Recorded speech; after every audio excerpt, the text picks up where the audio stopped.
Forces के पास equipment भी high quality के थे।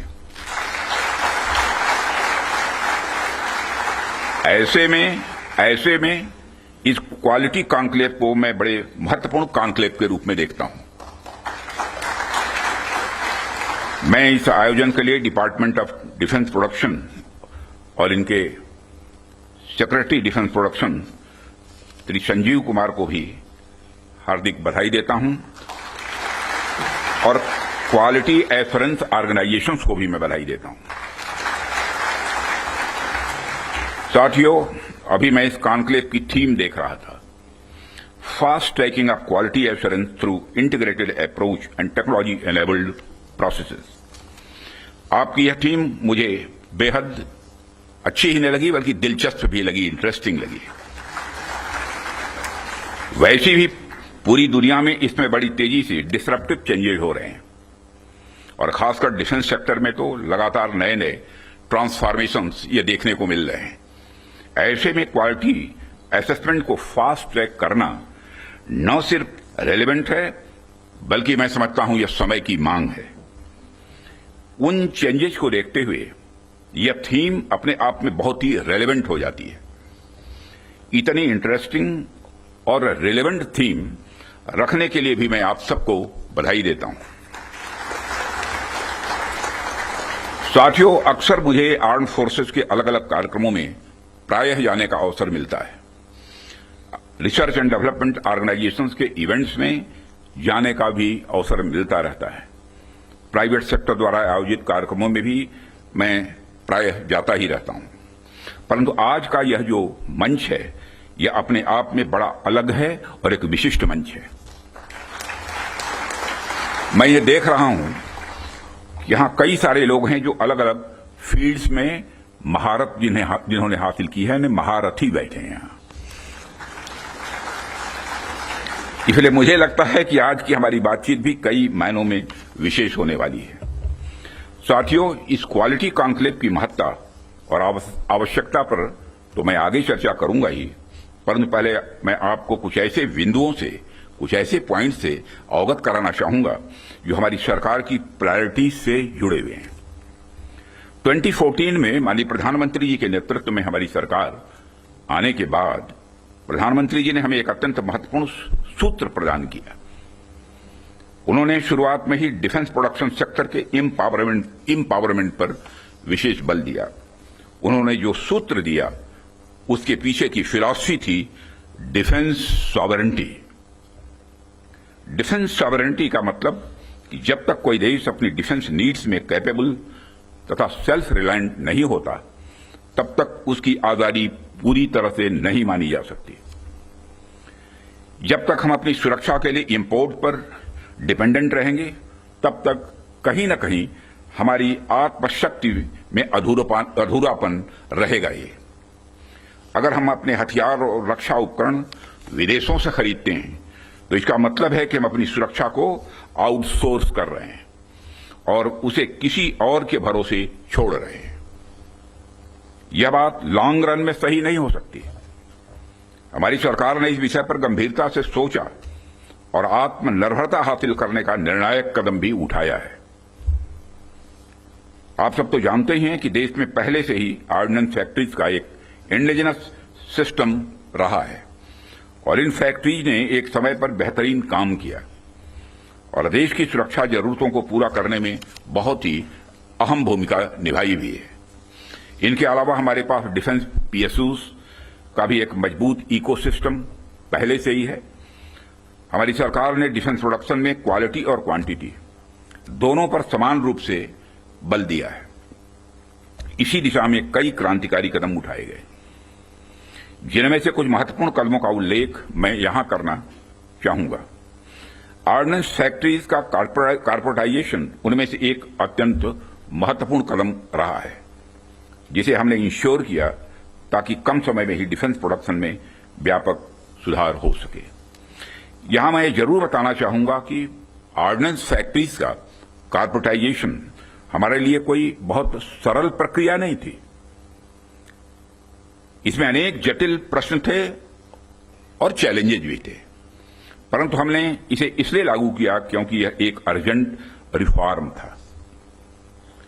अब प्रश्न उठता है कि यह अर्जेंट क्यों था। इसका एक बड़ा कारण था क्वालिटी।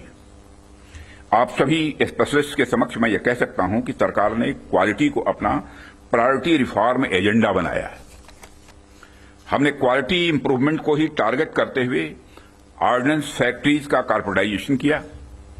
तब से लेकर आज तक डिफेंस पीएसयूज ने लगातार सुधार किया है और कॉर्पोरेटाइजेशन के पश्चात क्वालिटी प्रोडक्शन को लगातार आगे बढ़ाने का प्रयास भी किया गया है। और आज ये डीपीएसयूज इंटरनेशनली कॉम्पिटिटिव हो रहे हैं। आज ये अपने रिसर्च एंड डेवलपमेंट पर भी अच्छा फोकस कर रहे हैं। आज ये ऑर्गेनाइजेशन पहले से कहीं ज्यादा वाइब्रेंट और एक्सपोर्ट ओरिएंटेड हो रहे हैं। वैसे तो अभी कुछ कार्य बाकी है, पर मैं इतना जरूर आश्वस्त हूं कि जिस प्रकार पब्लिक सेक्टर में रिफॉर्म के लिए हम प्रयासरत हैं, वह हमें आने वाले समय में काफी अच्छे रिजल्ट्स देने वाला है। साथियों, पब्लिक सेक्टर के डेवलपमेंट के पीछे हमारा एक ही उद्देश्य भी रहा है कि एक healthy competitive private defence ecosystem का विकास किया जाए, जो अपनी क्वालिटी के माध्यम से देश की सुरक्षा को और अधिक मजबूत बनाए। जैसा कि हम सभी जानते हैं कि क्वालिटी को लेकर प्राइवेट सेक्टर की अपनी एक अच्छी खासी इमेज होती है। किसी भी क्षेत्र में प्राइवेट सेक्टर अपनी गुणवत्ता के लिए जाना जाता है। आज चाहे बड़े प्लेटफॉर्म्स हों या सिस्टम्स, एमएसएमईज हों या स्टार्टअप्स, हमने ऐसा प्राइवेट इंडस्ट्रियल बेस तैयार किया है जो देश के डिफेंस सेक्टर के विकास में सक्रिय भागीदार बन रहा है और उसे सशक्त कर रहा है। आज रिलीज होने वाले इंडस्ट्री 4 को भी मैं इसी संदर्भ में देख रहा हूं। यह निश्चित रूप से हमें स्मार्ट मैन्युफैक्चरिंग के एक ऐसे एरा में ले जाएगा जहां से हमारे लिए कई नए डायमेंशंस खुलेंगे। इसी तरह जो दूसरे मैनुअल्स आज रिलीज हो रहे हैं हुए हैं, जो एमओयू साइन हुए हैं, उनको भी मैं इसी कंटेक्स्ट में देखता हूं। ये सभी प्रयास केवल सरकार के प्रयास नहीं हैं, बल्कि आप सभी का मिला जुला प्रयास इसमें शामिल है, इसीलिए यह संभव हो पा रहा है। साथियों, जैसा कि आप सभी जानते हैं, आज की दुनिया में सिर्फ प्रोडक्ट नहीं बल्कि एक मजबूत ब्रांड वैल्यू भी जरूरी है। जब मार्केट में असिमेट्रिक इंफॉर्मेशन फैली होती है, तब कंज्यूमर भ्रमित हो जाता है, कंफ्यूज हो जाता है। ऐसे में वही ब्रांड सफल होता है जो कंसिस्टेंट क्वालिटी और रिलायबिलिटी का भरोसा देता है। और यही कारण है कि हमें इंडियन डिफेंस इंडस्ट्री को एक स्ट्रांग और ट्रस्टेड ब्रांड बनाना ही होगा। इस संदर्भ में आज मैं आपसे एक महत्वपूर्ण अपील करने के लिए आप सबके बीच खड़ा हुआ हूं। यह अपील है एक मजबूत वर्ल्ड लीडिंग और state of the art brand India का निर्माण।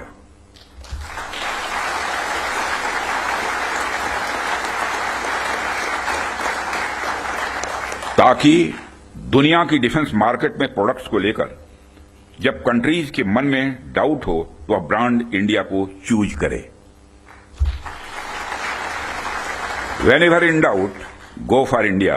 यह हमारी यूएसपी होनी चाहिए, यही हमारी यूएसपी होनी चाहिए। ब्रांड इंडिया का मतलब है कि अगर किसी इंडियन कंपनी ने कुछ प्रॉमिस किया है तो होगा ही होगा, होकर ही रहेगा। किसी प्रोडक्ट की भला फला रेंज तक मारक क्षमता है तो होगा ही होगा, यह भरोसा होना चाहिए। उससे नीचे का तो कोई सवाल ही खड़ा ही नहीं होता। किसी प्रोडक्ट की फला टेम्परेचर तक में काम करने की कैपेसिटी है तो होगी ही होगी, उससे नीचे का तो कोई प्रश्न ही नहीं खड़ा होता। यह होना चाहिए हमारा क्वालिटी एस्योरेंस और ब्रांड इंडिया का भरोसा। और जब हम ऐसा कर पाने में सफल होंगे, तभी इंटरनेशनल बायर्स हमें एक ट्रस्टेड सप्लायर के रूप में देखेंगे और कहेंगे, don't go for doubt, go for India.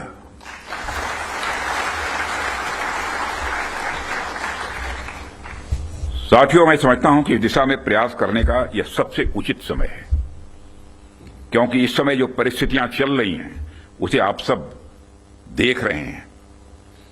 हमारे रीजन में ही आज जो स्थितियां उत्पन्न हो रही हैं उससे आप सभी अवगत ही नहीं हैं, बल्कि अच्छी तरह परिचित हैं।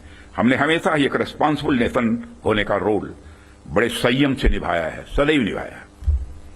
हम लगातार इस बात के पक्ष कर रहे हैं कि समस्याओं का समाधान बातचीत के जरिए से हो, परंतु इसका अर्थ यह नहीं है कि हमारी सहनशीलता का कोई नाजायज फायदा उठाए।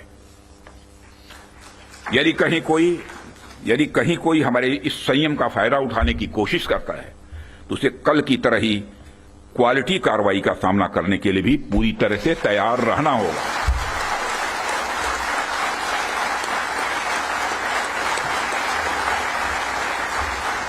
कल की तरह ही क्वालिटी कार्रवाई का सामना करने के लिए उसे तैयार रहना होगा।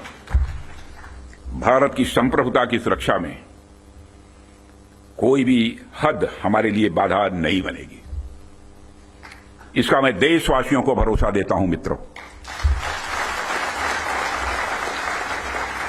ऐसे रेस्पॉन्सिबल रेस्पॉन्सेस के लिए हम आगे भी पूरी तरह से तैयार हैं,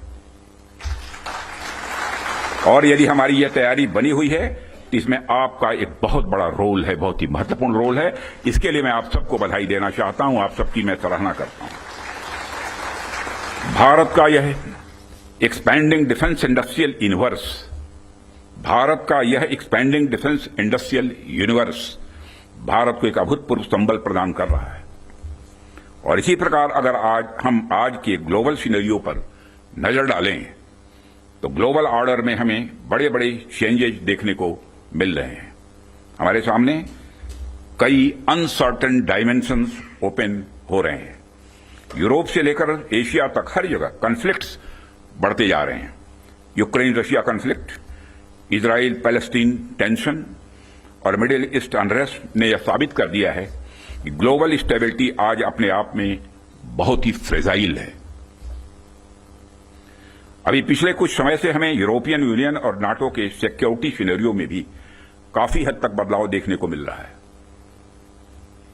जो यूरोपियन यूनियन एक समय पर बड़े स्तर पर नाटो पर डिपेंडेंट था, वही यूरोपियन यूनियन आज बड़े स्तर पर रीअर्मामेंट की ओर तेजी से बढ़ रहा है।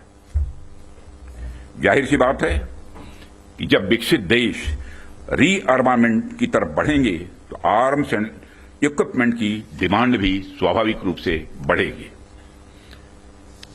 क्या, बल्कि मैं यह कह सकता हूं कि यह डिमांड लगातार नई ऊंचाइयां छू रही है। हाल ही में मैं Stockholm International Peace Research Institute की एक रिपोर्ट पढ़ रहा था, और अभी कुछ दिन पहले उन्होंने एक रिपोर्ट जारी की है, और उसी रिपोर्ट में यह बताया गया है कि वर्ल्ड मिलिट्री एक्सपेंडिचर 2024 में 2718 बिलियन डॉलर तक पहुंच गया है, जो अपने आप में मैं समझता हूं कि बहुत बड़ी बात है। यदि मैं और मेरे कहने का अर्थ यह है कि चाहे डोमेस्टिक डिफेंस रिक्वायरमेंट हो या इंटरनेशनल, आज आर्म्स एंड इक्विपमेंट तथा डिफेंस प्रोडक्ट्स की रिक्वायरमेंट पहले से कहीं ज्यादा है, और आपके द्वारा किए जा रहे प्रयासों से इस देश का जो डिफेंस मैन्युफैक्चरिंग सेक्टर है वह ब्रांड इंडिया फिलॉसफी के साथ विश्व में अपना सिक्का जमा सकता है। साथियों, ऐसा नहीं है कि यह बात मैं सिर्फ कहने के लिए कह रहा हूं, हमने पास्ट में ऐसा करके दिखाया है। यदि मैं आंकड़ों की बात करूं तो अभी 2024-25 के फाइनेंशियल ईयर में हमारा डिफेंस एक्सपोर्ट अप्रॉक्सीमेटली 24,000 करोड़ के रिकॉर्ड आंकड़े को पार कर गया है, और यह हम सबके लिए प्रसन्नता की बात है कि हमने इस लक्ष्य को प्राप्त किया है। लेकिन हमें यहां पर रुकना नहीं है, हमारा लक्ष्य इससे कहीं अधिक बड़ा है, और हमने निर्धारित किया है कि 2029 तक डिफेंस एक्सपोर्ट को कि इस आंकड़े को बढ़ाकर हमको 50,000 करोड़ तक ले जाना है, और 2047 तक जब हम पूर्ण विकसित एक डेवलप्ड नेशन के रूप में खड़े होंगे, राष्ट्र बनेंगे, उस समय तब तक तो हमें दुनिया का सबसे बड़ा डिफेंस एक्सपोर्टर बनना है। लक्ष्य बड़ा होना चाहिए, तभी हम कुछ कर सकते हैं। इतने बड़े लक्ष्य की प्राप्ति के लिए बेहद जरूरी है कि हम अपने डिफेंस इक्विपमेंट की क्वालिटी को लेकर पूरी दुनिया में एक ट्रस्ट डेवलप करें, लोगों का दिल जीतें, लोगों का भरोसा जीतें। डिफेंस इक्विपमेंट का एक्सपोर्ट करने से पहले हमें इस ट्रस्ट को एक्सपोर्ट करना पड़ेगा। डिफेंस इक्विपमेंट का एक्सपोर्ट करने से पहले हमें उस ट्रस्ट को एक्सपोर्ट करना पड़ेगा, तभी यह होगा। साथियों, उसके लिए हमें क्वालिटी को लेकर किसी पर्टिकुलर डिपार्टमेंट की रिस्पांसिबिलिटी या प्रोडक्शन प्रोसेस के स्टेज तक ही सीमित करके नहीं देखना होगा, बल्कि क्वालिटी हमारी गाइडिंग फिलॉसफी होनी चाहिए, हमारा यह कल्चर होना चाहिए जो डिफेंस मैन्युफैक्चरिंग में शामिल हर डिसीजन, हर डिजाइन और हर प्रोसेस और हर इंडिविजुअल तक अपना इन्फ्लुएंस रखे। हमारा पूरा डिफेंस इकोसिस्टम तभी मजबूत हो सकता है जब हम क्वालिटी बेंचमार्क्स को गंभीरता से लेंगे। मुझे देखकर भी खुशी होती है कि आप लोगों ने क्वालिटी के महत्व को पहचाना है, समझा है, और जिस डेडिकेशन के साथ और जिस विचार के साथ आप क्वालिटी इंप्रूवमेंट पर ध्यान दे रहे हैं, वह निश्चित रूप से आने वाले समय में भारत के डिफेंस मैन्युफैक्चरिंग को एक नई ऊंचाइयों तक ले जाएगा, ऐसा मेरा पक्का विश्वास है। साथियों, वैसे तो आप सभी क्वालिटी इंप्रूवमेंट की दिशा में बहुत अच्छा काम कर रहे हैं, लेकिन जाते जाते मैं अपनी तरफ से कुछ सुझाव भी आप लोगों को देना चाहूंगा। आप सब तो जानते ही हैं, आज के जमाने में आर्टिफिशियल इंटेलिजेंस और डिजिटल टेक्नोलॉजीज की भूमिका कितनी बढ़ गई है, कितनी महत्वपूर्ण हो गई है। इसलिए आपको इस बात पर भी ध्यान देना होगा कि रियल टाइम क्वालिटी मॉनिटरिंग के लिए हम किस तरह से artificial intelligence, internet of things और मशीन लर्निंग जैसे टूल्स का प्रयोग कर सकते हैं। साथ ही साथ इवॉल्विंग ग्लोबल टेक्नोलॉजीज के साथ अलाइन करते हुए हमें अपने जो स्टैंडर्ड्स और टेस्टिंग प्रोटोकॉल्स को भी अपडेट करते रहना होगा। हमें time bound quality assurance clearances पर भी ध्यान देना होगा, ताकि किसी प्रोजेक्ट को लेकर अनवांटेड डिले देखने को न मिले। साथियों, मेरा यह भी मानना है कि हमारी क्वालिटी असेसमेंट एजेंसीज को अपनी डेफिशिएंसीज पर भी हमेशा ध्यान रखना चाहिए और किस प्रकार इन डेफिशिएंसीज को मॉडर्नाइजेशन और टेस्टिंग इंफ्रास्ट्रक्चर के डेवलपमेंट के द्वारा दूर किया जाए, उस पर भी कार्य करते रहना चाहिए, ऐसा मेरा सुझाव है। और इस प्रकार नीश टेक्नोलॉजी के क्षेत्र में लगातार गैप एनालिसिस करते रहना एक आवश्यक कदम होगा। डिपार्टमेंट ऑफ डिफेंस प्रोडक्शन और भारत सरकार आपके साथ कदम से कदम मिलाकर चलने के लिए तैयार है और हम आपके फीडबैक का भी स्वागत करेंगे। और सिक्योरिटी डिफेंस प्रोडक्शन के रूप में भी, संजीव कुमार के रूप में भी एक डायनेमिक आपको सिक्योरिटी भी मिला है, यह भी सौभाग्य की बात है। जो क्रोधित नहीं होते बल्कि मुस्कुराते ही रहते हैं, चाहे चैलेंज कितना भी बड़ा हो। और साथियों, हम आपके फीडबैक का भी स्वागत करेंगे। मुझे पूरा विश्वास है कि हम सब मिलकर क्वालिटी असेसमेंट और क्वालिटी एश्योरेंस के आपके प्रयासों को और गति प्रदान करेंगे। मुझे इस बात का भी पूरा विश्वास है, जब हम सब मिलकर प्रयास करेंगे तो निश्चित रूप से भारत ग्लोबल डिफेंस मार्केट के की प्लेयर के रूप में इमर्ज होकर ही रहेगा। यही आज की हमारी कॉन्क्लेव के थीम की प्रासंगिकता है। मैं आप सभी का आभार व्यक्त करता हूं कि आपने इतने रेलेवेंट टॉपिक पर इस कॉन्क्लेव का आयोजन किया। इस इनिशिएटिव्स के लिए आप सभी बधाई के पात्र हैं और इस कॉन्क्लेव की सफलता के लिए मैं हार्दिक शुभकामनाएं देते हुए अपना निवेदन समाप्त करता हूं।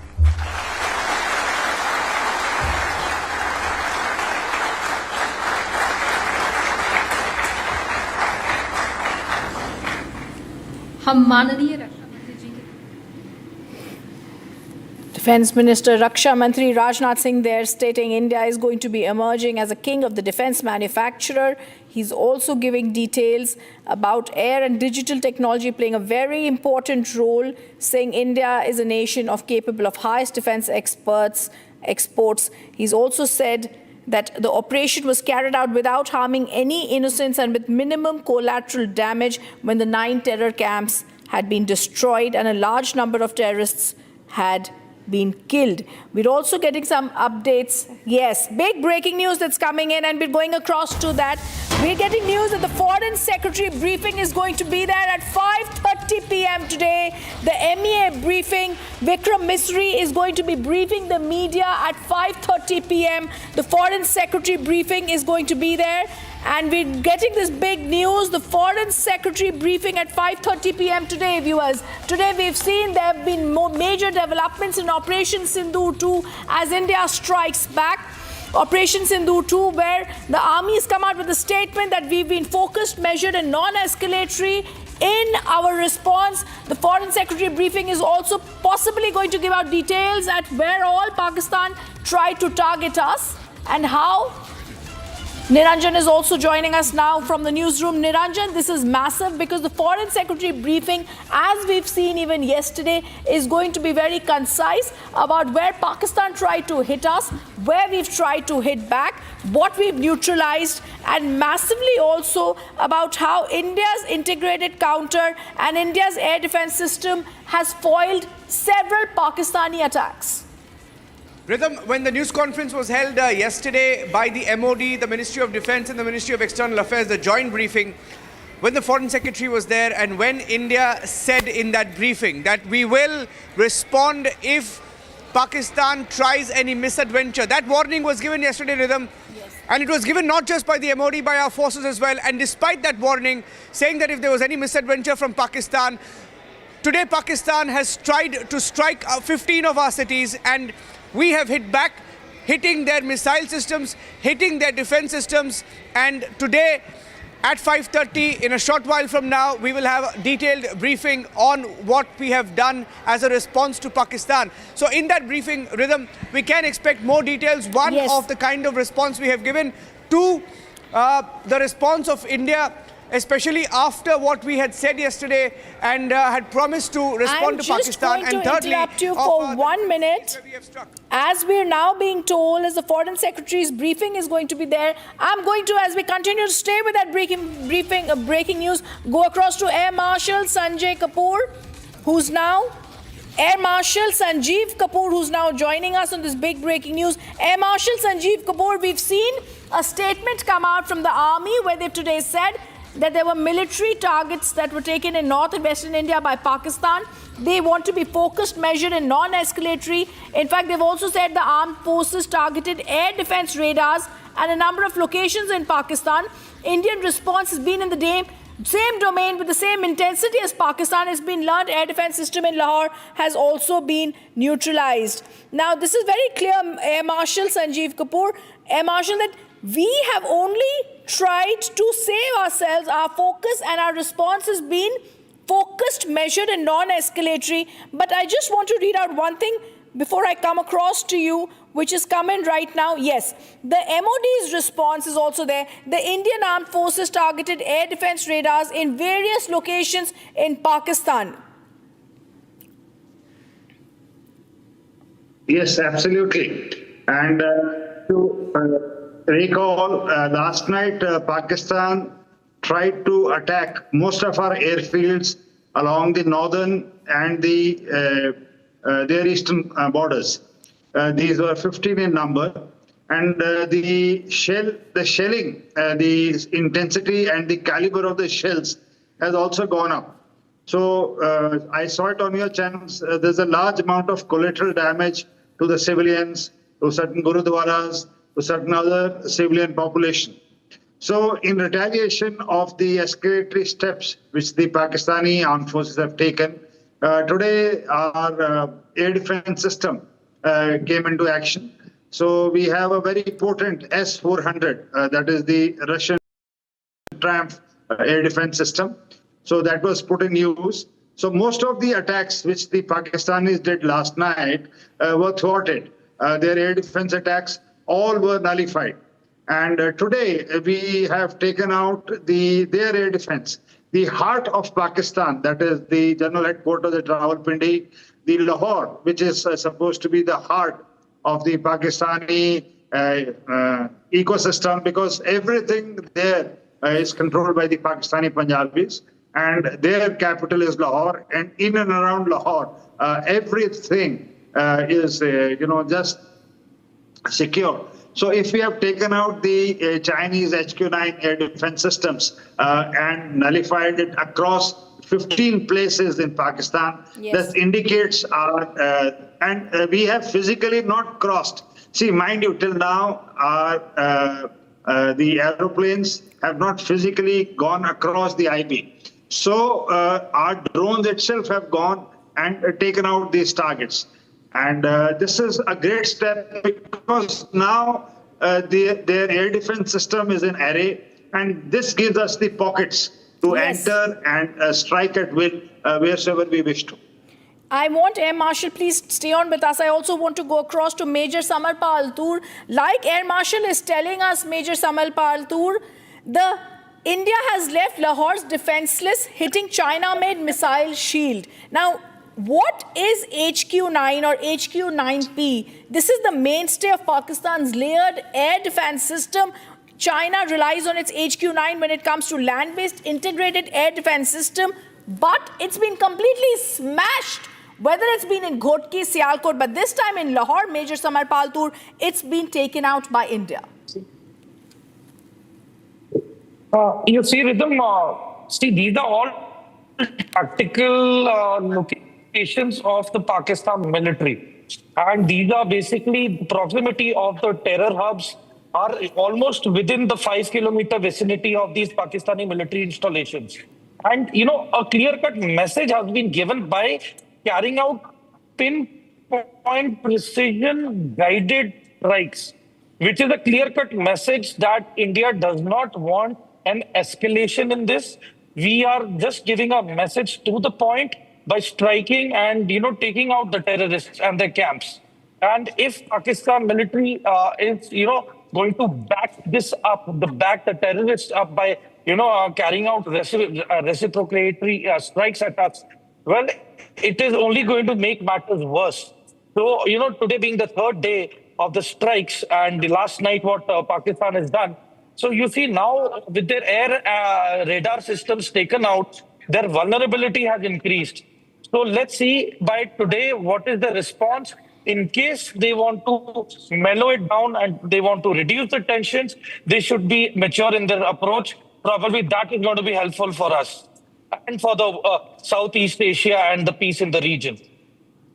We're also getting more breaking news that I'm going to just go across to. This is big news that's also coming in, which I'm just going to break, Major Samarpal Tur and Air Marshal. But I want to stay on with what we've got right now. I'm not going to go across to how this attack happened because we're waiting for that. But Delhi launched a massive drone attack also. Israeli Harab drones were used. They're the most sophisticated drones. We're also being told details of those that have come in on what it is. And as I told you, this is something that we need to understand. Pakistan missile launchers details are also coming in right now on Republic TV. Air Marshal Sanjeev Kapoor, if I could, sir, come across to you. Bhuj was targeted. Rajasthan cities were targeted. We're getting you that big details that are coming. Sir, we're calling this Operation Sindoor 2 because we have come out with a statement in which the Indian Air Force has said we wanted this to be focused, measured and non-escalatory. It's only we specifically mentioned Pakistan's military establishments have not been targeted. It is only reiterated any attack on India's military targets will have a suitable response. But Pakistan attempted to engage a number of military targets, Air Marshal, in northern and western India. And that's when the air defense system in Lahore had been neutralized by us, sir. Yeah, absolutely. Yesterday when we did our operations, we made it very clear in the brief that was given by the Foreign Secretary that this is a retaliatory step towards the Pahalgam massacre. So this indicated to the world that we have taken revenge to the by neutralizing the terror hubs and their headquarters and the people behind. Now, as I've been telling, and I was on your channel with Arnab the other day, and I was mentioning that the Pakistani army's narrative to their own people is so good But in the age of social media, what has happened is all these attacks, the pictures, and the damage is doing around the people. So there people are asking questions that you have invested so much of money, time and effort. Air Marshal, I'm just going to interrupt you, sir, for 1 minute. And as I said, there's the breaking news coming in. We're getting you exclusive details of Kashmir cities that were targeted from the Pakistan airbase. We're telling you inside details of Operation Sindoor also. Inside details of India's gun locating radars identified locations of the missile launchers. Kashmir cities were targeted from Pakistan airbase. Kashmir cities not only were targeted, exclusive government sources tell us the operation is still ongoing. Let me go across to Shavan Sen, our senior editor who's joining us with this breaking news. Shavan, give us more details. Shawan. Well, in fact, the details that we have right now are the operation. One, with regards to the cities that were basically targeted. Let me first begin with Kashmir, that Awantipura and Srinagar was targeted. This was from the Pakistani Air Force base that's in Rawalpindi. Moving on to the other places in Jammu and Punjab. This was targeted from Rawalpindi cantonment in Gujranwala. And as far as cities in Rajasthan are concerned, we are being told that this was from the Pakistan military base in Bahawalpur. And finally, as far as Bhuj is concerned, the attack was carried out. The missile launcher was from Sindh. Now, just more details coming in, the specific details as to the timings of the attack. In fact, we are being told that the gun locating radars that India has basically traced a certain movement around 1 o'clock this morning. Thereafter, you've had the Sky Striker, one of the drones that was essentially used, because remember this is a drone which is developed in India, was actually used in the first operation itself, and we are being told that this had a 5 kilogram of warhead, which was basically used by these drones were essentially used to carry out the retribution. Now, the other details also emerging at this point in time is that till about 7 o'clock in this morning is when specific places from where these missiles were launched was targeted by India. But the interesting point here, Niranjan, is that also getting a confirmation from our sources within the military saying that as we speak, the operation is still going on. Well, just another question, Shawan, because you've mentioned here that, it was along not just along the international border. There are areas across the line of control. So across the border from Gujarat, Rajasthan, Punjab, and Jammu and Kashmir, across the border, it's still hot. Well, in fact, if there is a pattern, the pattern is that each of the cities that have been targeted here in India are places where we have our military installations. So it is very clear as far as the Pakistanis are concerned, each of these places that they have targeted has some sort of a military significance, a military value. And these are for the Pakistanis certainly high value targets. And that is the reason why, if you see the entire pattern that has emerged and the bases that have been used by the Pakistanis, these are active bases of the Pakistanis. Now, in retribution, what they've essentially done is they were hoping that their air defense system will be able to protect these areas. But it turns out we have a confirmation as far as Lahore is concerned and Sialkot. Now there are certain reports coming in for Rawalpindi too, where the air defense system has completely failed. And these were basically provided by the Chinese. Okay, handing it back to you for now. All right, there is a lot of breaking news that Shavan is getting us, viewers. We're going to continue coming back to that because Operation Sindoor 2 has begun. India has said our clear response is going to be focused, measured and non-escalatory. We stay with the breaking news. We're back after a short break. Stay on with us as all the latest breaking news, all the latest details on India's non-escalatory strike that we've done in Pakistan continues right here on Republic TV.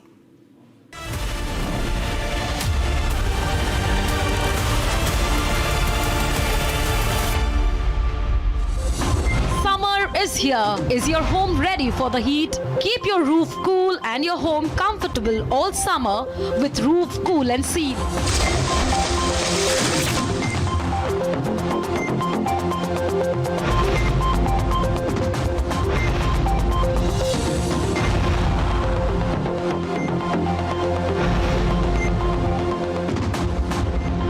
पसीना मत बहाओ, Berger roof cool and seal लगाओ.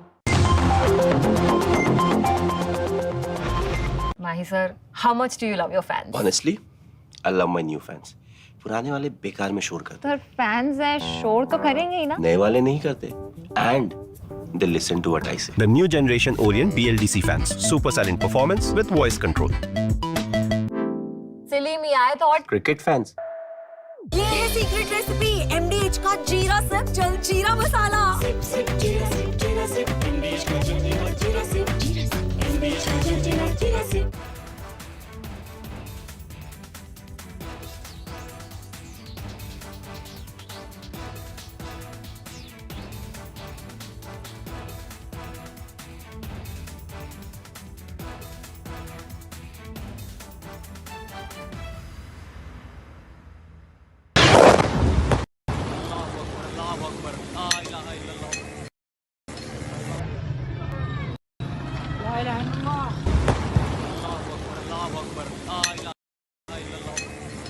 Of different weapon systems, because you cannot risk putting all eggs in one basket.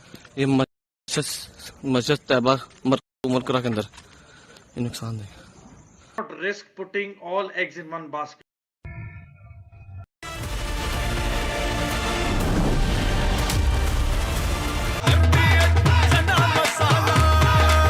अब छोलिया हो या लोबिया, सफेद चने या काले चने, सब कुछ मजेदार बने.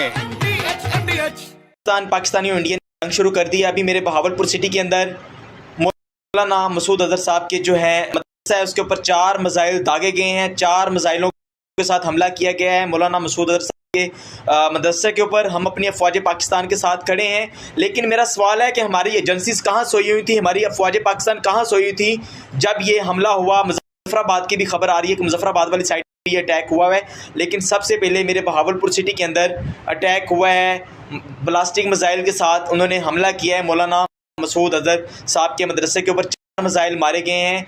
अभी ये कहना कबल वक्त है कि गोया कितनी सच्चाई है इस खबर के अंदर, किस साइड से ये मिसाइल आए हैं ये अभी कन्फर्म होना बाकी है, लेकिन ये कन्फर्म न्यूज़ है कि उनके मदरसे के ऊपर 4 मिसाइल मारे गए हैं.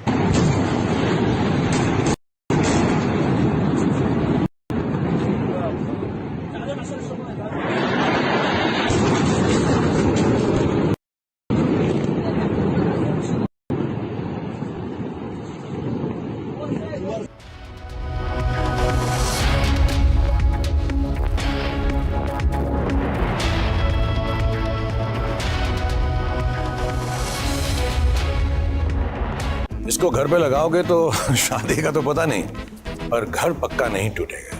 रुंगटा नहीं तो घर स्ट्रॉन्ग नहीं. रुंगटा स्टील TMT बार एकदम solid.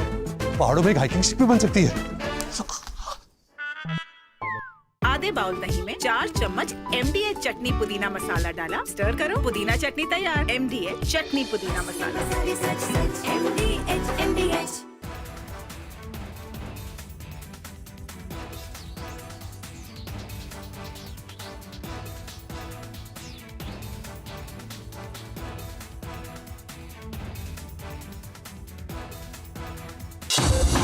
Summer is here. Is your home ready for the heat? Keep your roof cool and your home comfortable all summer with Roof Cool and Seal.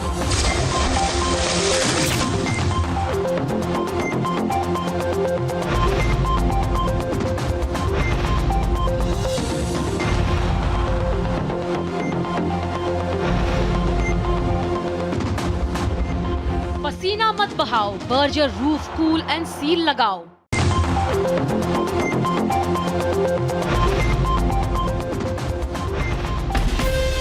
From Asia's largest news headquarters, setting the agenda for Bharat.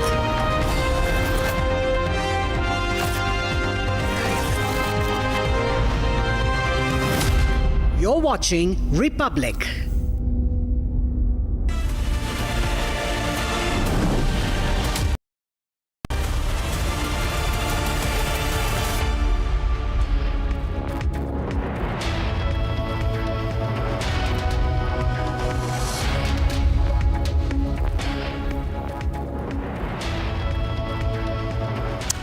Welcome back, friends. A day after India dismantled the terror infrastructure on Pakistani soil, we have taken down their air defense systems with Operation Sindoor 2.0 on as we speak, and it's not ending. The wrath of the Indian armed forces going full throttle on Pakistan. That's our focus. We'll get you more details. Let's begin with the headlines. It's not over yet. Operation Sindoor 2.0 now being carried out by the armed forces. जिस precision के साथ यानी जिस सटीकता के साथ operation सिंदूर execute किया गया वह अनइमेजिनेबल है, बहुत ही सराहनीय है। इसमें 9 टेररिस्ट कैंप्स तबाह हुए और अच्छी खासी संख्या में आतंकी मारे गए। Defense Minister Rajnath Singh issued a stern warning to Pakistan, says India is ready for more military response. India clinically intercepts and shoots down Pakistani missiles coming in Amritsar area. It is not our intention to escalate the situation. However, if there are military attacks on us, there should be no doubt that it will be met with a very, very firm response. External Affairs Minister S. Jaishankar underscores India's policy, says we'll hit back if Pakistan strikes. And major success for India as Jaish-e-Mohammed chief Masood Azhar's brother, who had masterminded IC-814 plane hijacking crisis, is killed. And Baloch Liberation Army releases full video of attack on Bolan.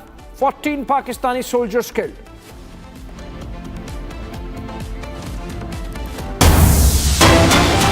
All right, let's begin with breaking news development, and in which we're focusing on more details coming out from our sources about Operation Sindoor 2.0, which is still ongoing as we speak. Shawan is going to join us in a bit with more details. Kashmir cities were targeted from Pakistan airbase.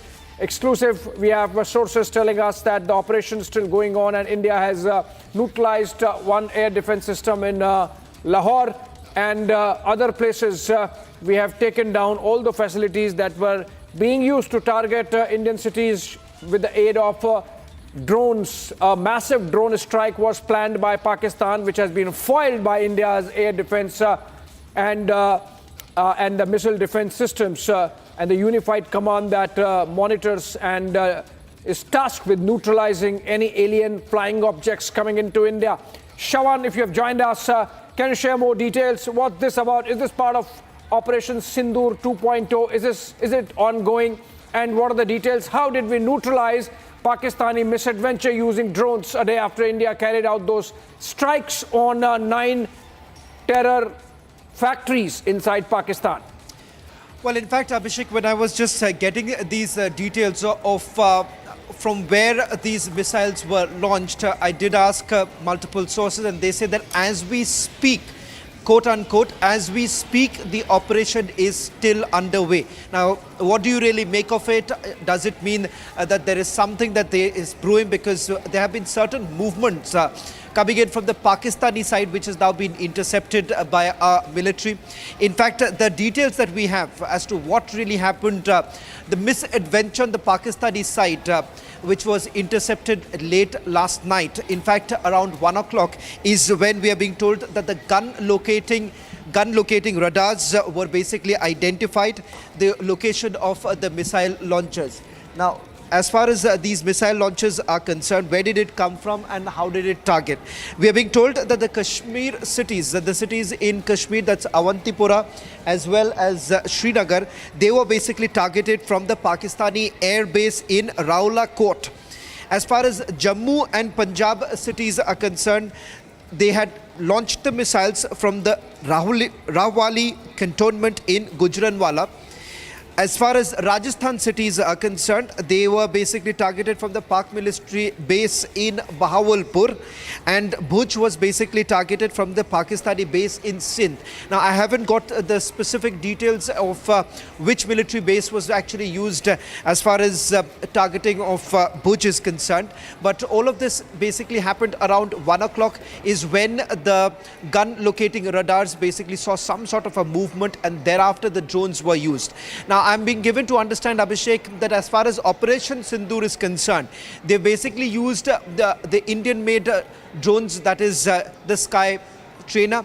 Now, whether at all this was also reused today, that is not known to me at this point in time, Abhishek. I can only confirm now that the Sky Trainer was actually used for the entire operation. Whether at all new drones have been used for today's operation, that confirmation yet to come in. But this drone has about a 5 kilogram of warhead. Now, the distance that it can actually travel is way more. It can go up to over 300 kilometers is what we are being told right now by our sources. And the other important information that I've been able to pick up is that the operation of striking back, the retribution, basically carried out till about 7 o'clock in the morning. But the interesting bit that emerges right now is that they are still maintaining, sources still maintaining that as we speak, even now, because this information that I picked up was just about a few minutes ago. So they say that even now the operation is still undergoing. Yeah. Okay, Shawan, one more question before I let you go. One quick question.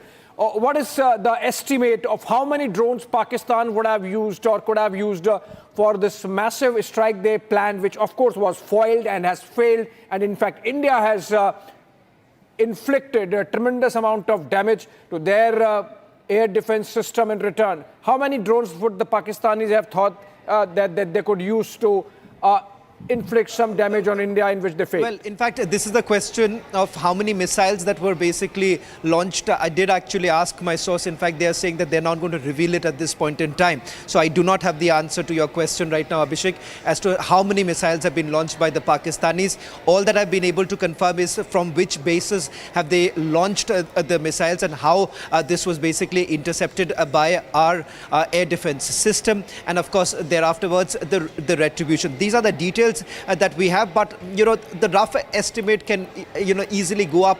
A dozen such was basically fired by the Pakistanis, but the specific number, I'm afraid, Abhishek, I do not have the details. Maybe more, Shawan. My curiosity was that has Pakistan come close to exhausting its ammunition? And if yes, then maybe we can launch an operation all out following Operation Sindoor, but that's for later. Moving on for now, staying with this story, which is about the situation to our west. And the breaking news is India has temporarily suspended operations from 27 airports across the country, mostly in the northern and western part of this country, in fact. And these 27 airports include those in Amritsar, in Chandigarh, in Jaipur, in Jaisalmer, in Bikaner, in Bhuj. 27 airports essentially in the northern and western part of the country, including Chandigarh. They have been shut. Some of them are smaller airports, Srinagar, Jammu, Leh were already shut.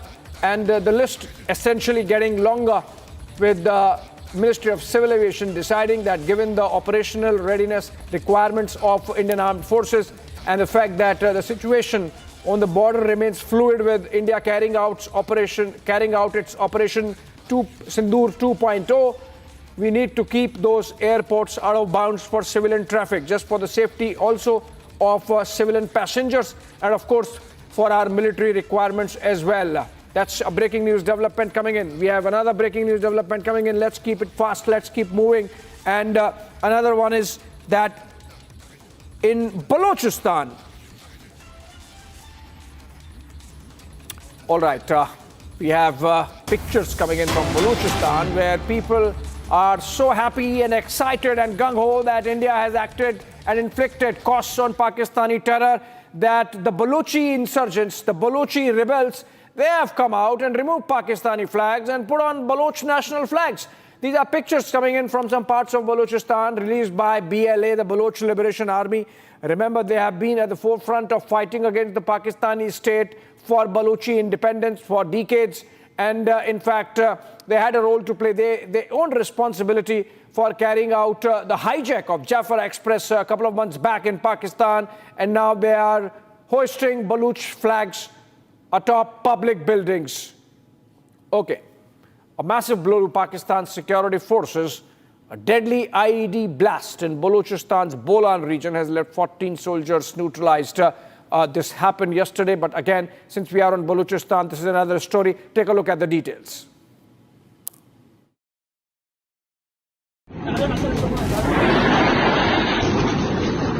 It's caught on camera how Pakistani soldiers were blown to bits.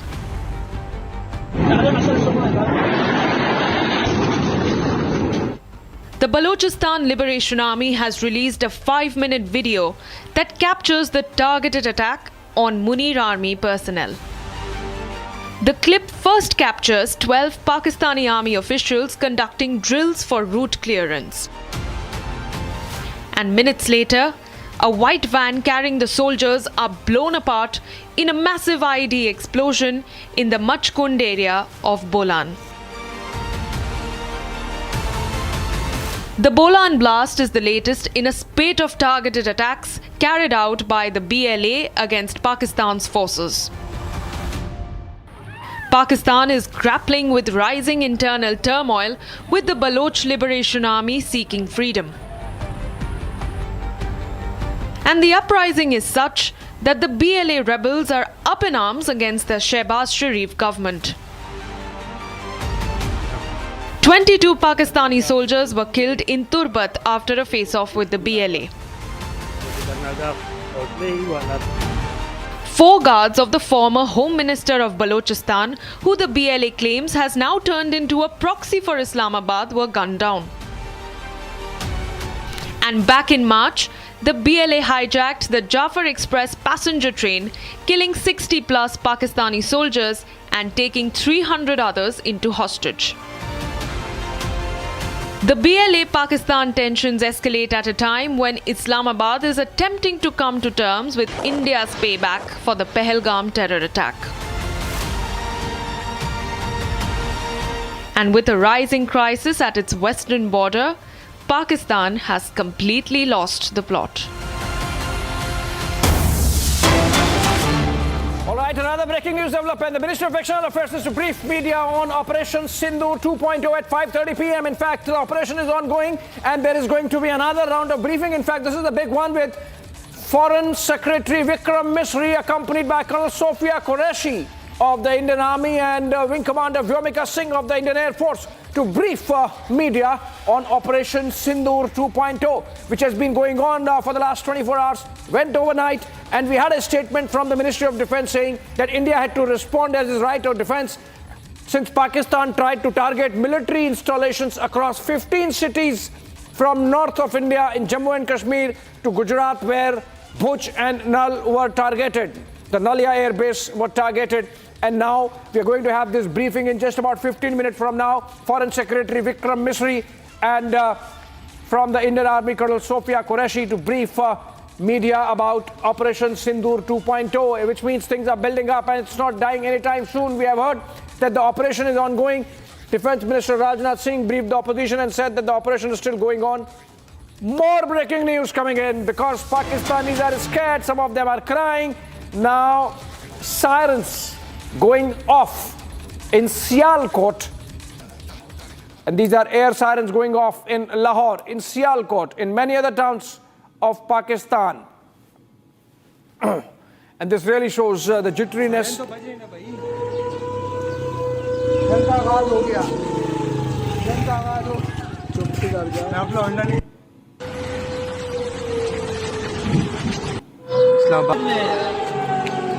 Siren तो बज रहे ना भाई हो गया मैं आप लोग अंडा निकाल रहा हूँ बॉर्डर पे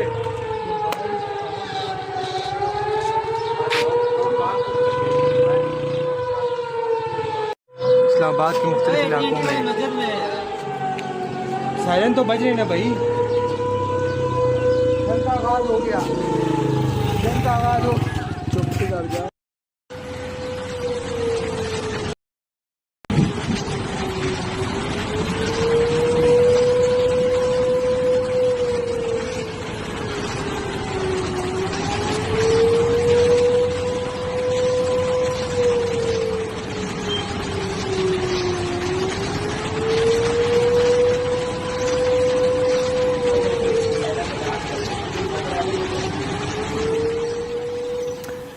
All right, those are sirens going off in Islamabad, in Lahore, in Sialkot, many other towns of Pakistan. And in one of those net sounds, you could hear someone saying, oh, siren chal nahi raha hai, which means their systems are not in place. And that is the reason why their air defense couldn't spot the Indian ammo, including missiles, getting into their airspace and hitting those targets as part of Operation Sindoor. Also, their air defense could not see the drone that was coming to target that air defense system. It seems like Chinese stuff. And that's why their air defense system in Lahore taken down by Indian forces. All right, more details. India launched cross-border precision strikes in Pakistan and Pakistan-occupied Kashmir, targeting 9 terror camps. The strikes killed over 80 terrorists. Defense Minister Rajnath Singh says close to 100. Videos from Pakistan and Pak-occupied Jammu and Kashmir showed funerals being held after India's strike on terror camps, and some of them, in fact, Pakistani officers participating. Take a look.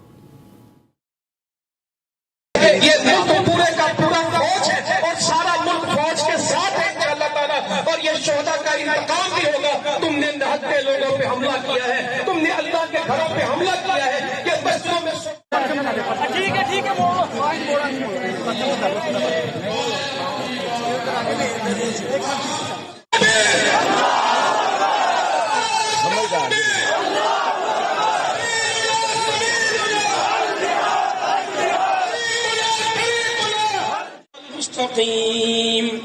صراط الذين أنعمت عليهم غير المغضوب عليهم ولا الضالين चुकाएंगे।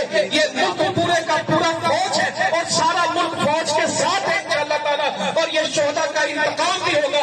तुमने निहत्थे लोगों पे हमला किया है, तुमने अल्लाह के घरों पे हमला किया है, ये बच्चों में ठीक है वो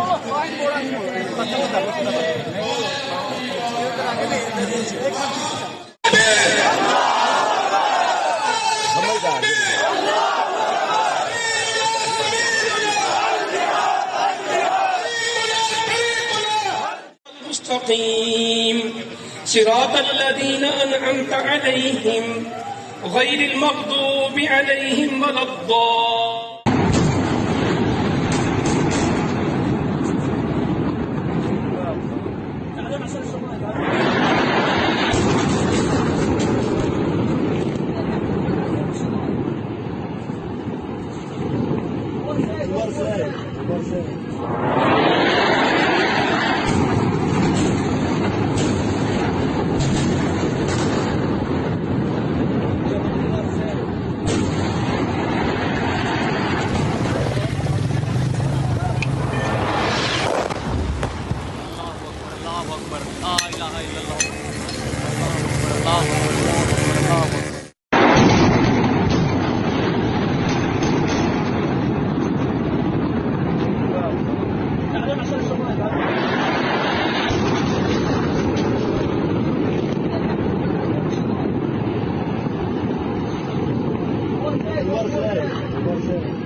मेरे पीछे नजर आवा, पीछे दूर हो।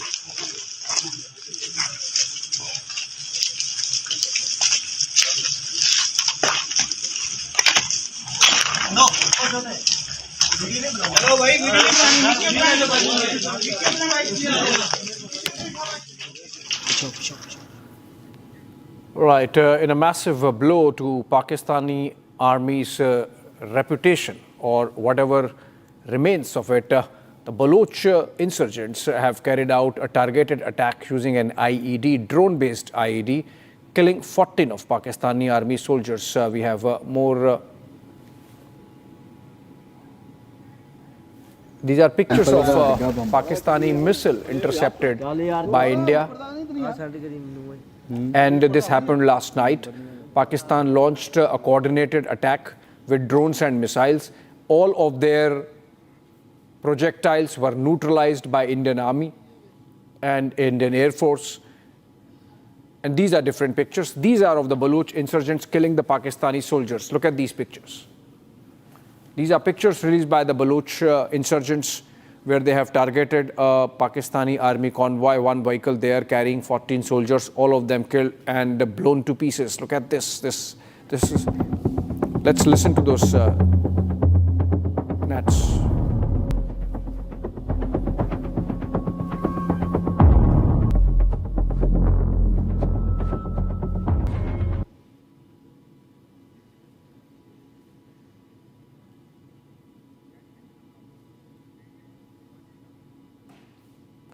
And this is the blast. Look at this. There was a road opening party, so the road was opened and the soldiers thought that it's all clear. But then these insurgents were hiding at the top of the cliff. And from the cliff, they have shot the pictures of eliminating this vehicle with Pakistani soldiers. Been happening quite frequently of late in Balochistan, and the Pakistan army facing the brunt of Baloch insurgents and nationalists, freedom fighters of Balochistan, these are. And they are, of course, targeting Pakistan army. Gursimran joins us live from Jammu on this. Gursimran, another video and another evidence that the Baloch nationalists, Baloch freedom fighters, Baloch insurgents, they are not going to let Pakistan army off the hook easily. They are going to go after it, and maybe they see in this moment a time to really hit hard when the Pakistan army is more concerned about a possible Indian attack. Yes, Abhishek, you have rightly mentioned that Pakistan is facing heat from every possible side, be it from the Indian side, from the Tehreek-e-Taliban Pakistan, and now this video emerging of the Balochistan Liberation Army, wherein they have carried out an attack. These kind of attacks in the last couple of weeks have become a new normal for the Pakistani side to face from the Balochistan Liberation Army, because Balochis, they see this as an opportune time to hit back at the Pakistani army, because Pakistan is much concentrated on its borders with the India, and the way they are receiving the strikes inside their country, they are focused on this side. And now what the Baloch people are doing, they are actually getting the revenge for their atrocities that have been committed upon them, revenge for the Baloch disappearances which the Pakistani army has been resorting to for the decades now. Thousands and thousands of Balochs are missing, and all the credit to the Pakistani army. And now they are hitting back at the Pakistani army. Even the Tehreek-e-Taliban Pakistan, that has come out today with a statement alleging that it is the Pakistani army that is involved in the crimes and the atrocities on the humans that is being done in the Khyber Pakhtunkhwa and the nearby areas, and also the heat that the Pakistan is getting from the Durand line. All these are actually making the things very difficult for the Pakistani army, which claims to be the one of the best, but now is struggling even to handle a single front, because Indian front is totally out of control. The TTP is not letting them go, and now the Balochistan Liberation Army, even the Afghans, they are also now giving them heat. Okay, thank you so much, Gursimran, with those details. Another breaking news development, which is that the Ministry of Information and Broadcasting has come out with an advisory on Pakistan content.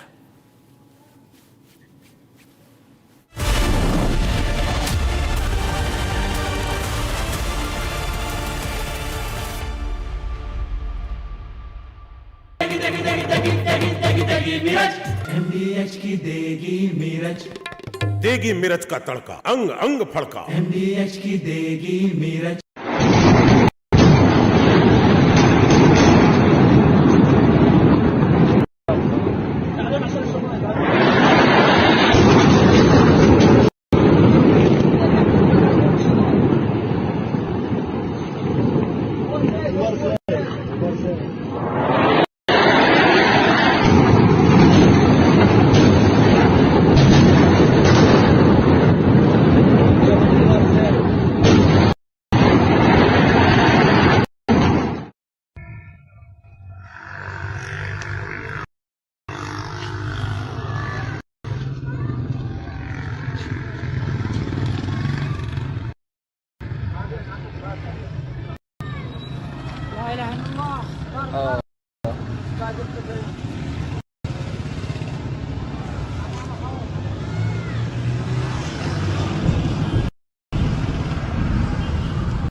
अगर उन्हें 4 की yard करेंगे, डेरा मस्ती खाली करवा ली भाई।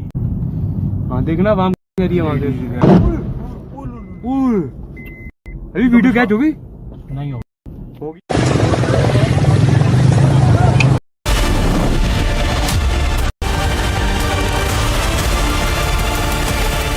Hi, this is Chef Ranveer Brar. Guarantee you brilliance on behalf of IIHM.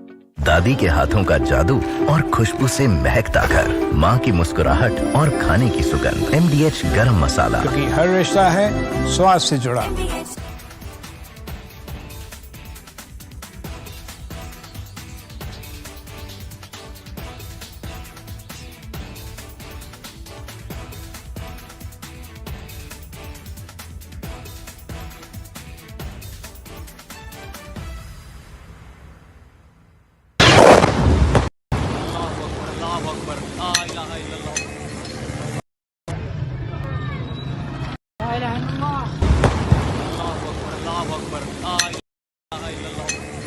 of different weapon systems, because you cannot risk putting all eggs in one basket. ये मस्जिद तैयबा मरकज उमर करा के अंदर ये नुकसान है। Not risk putting all eggs in one basket.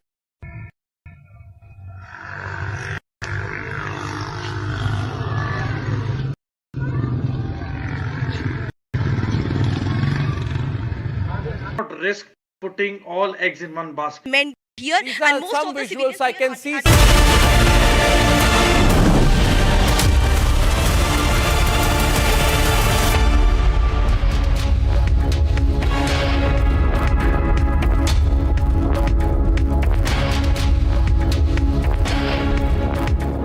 Right, we are building up to that big update that has to come in from a press conference being jointly held by Ministry of External Affairs and the Ministry of Defence, which will have Foreign Secretary Vikram Misri, and of course from the Indian Army we will have Colonel Sophia Qureshi, and from the Air Force Wing Commander Vyomika Singh.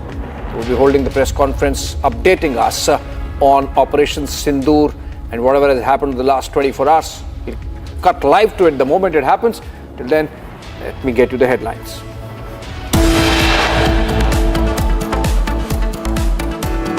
It's not over yet. Operation Sindoor 2.0 underway as India pummels Pakistan and targets Pakistan terror headquarters in 7 places. यदि कहीं कोई हमारे इस संयम का फायदा उठाने की कोशिश करता है तो उसे कल की तरह ही क्वालिटी कार्रवाई का सामना करने के लिए भी पूरी तरह से तैयार रहना होगा। Defense Minister Rajnath Singh issues a stern warning to Pakistan, says India is ready for more military response. India clinically intercepts and shoots down Pakistani projectiles in Amritsar. It is not our intention to escalate the situation. However, if there are military attacks on us, there should be no doubt that it will be met with a very, very firm response. EM Jaishankar's big statement says we'll hit back if Pakistan strikes. Major success for India as Jaish Chief Masood Azhar's brother, who masterminded IC-814 plane hijacking crisis, killed. And Baloch Liberation Army releases full video of attack in Bolan, 14 Pakistani soldiers eliminated.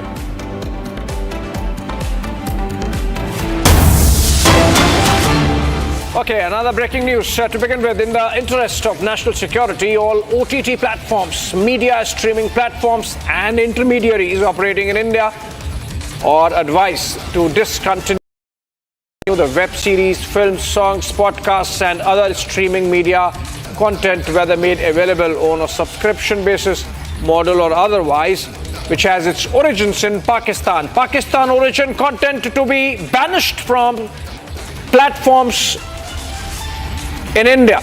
OTT platforms, television, any other way, on the internet, in whichever way, if anybody is beaming, broadcasting, telecasting, streaming Pakistan origin content, it has to be stopped. This is coming in from Ministry of Information and Broadcasting in an advisory released for all concerned.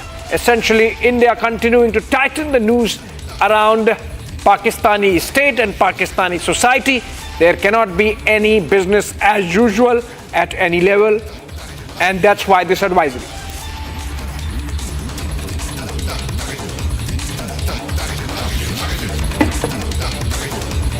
More breakings.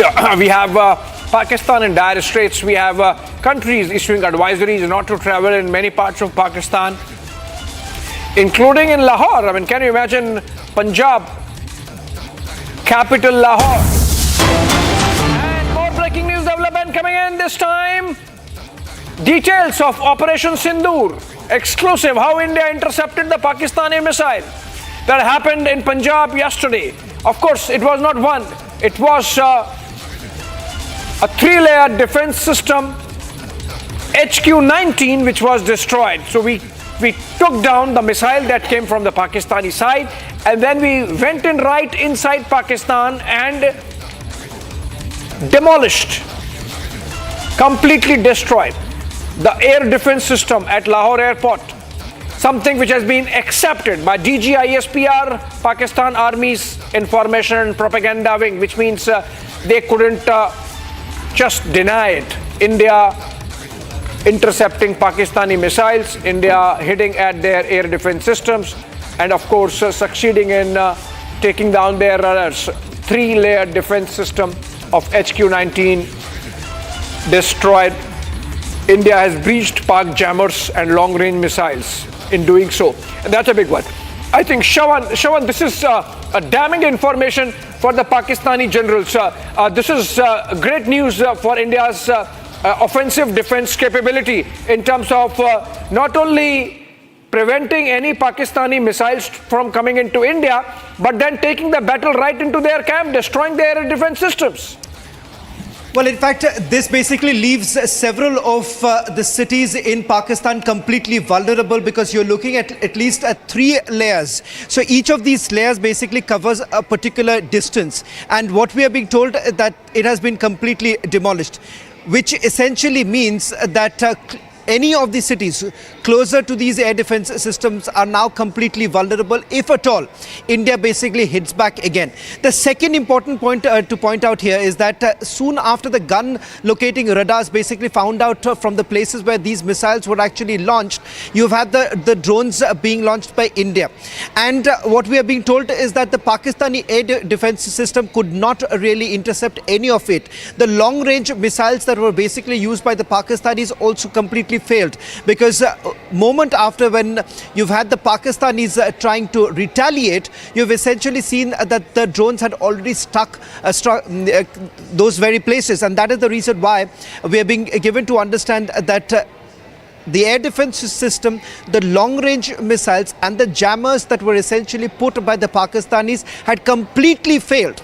And this is the reason why you're seeing the kind of large-scale damage that was inflicted upon the military of Pakistan. This was only because, remember, this is some sort of a response coming in only after what the Pakistanis were essentially trying to do, because each of the 15 cities that you actually look at, these cities in India do have some sort of a military installation.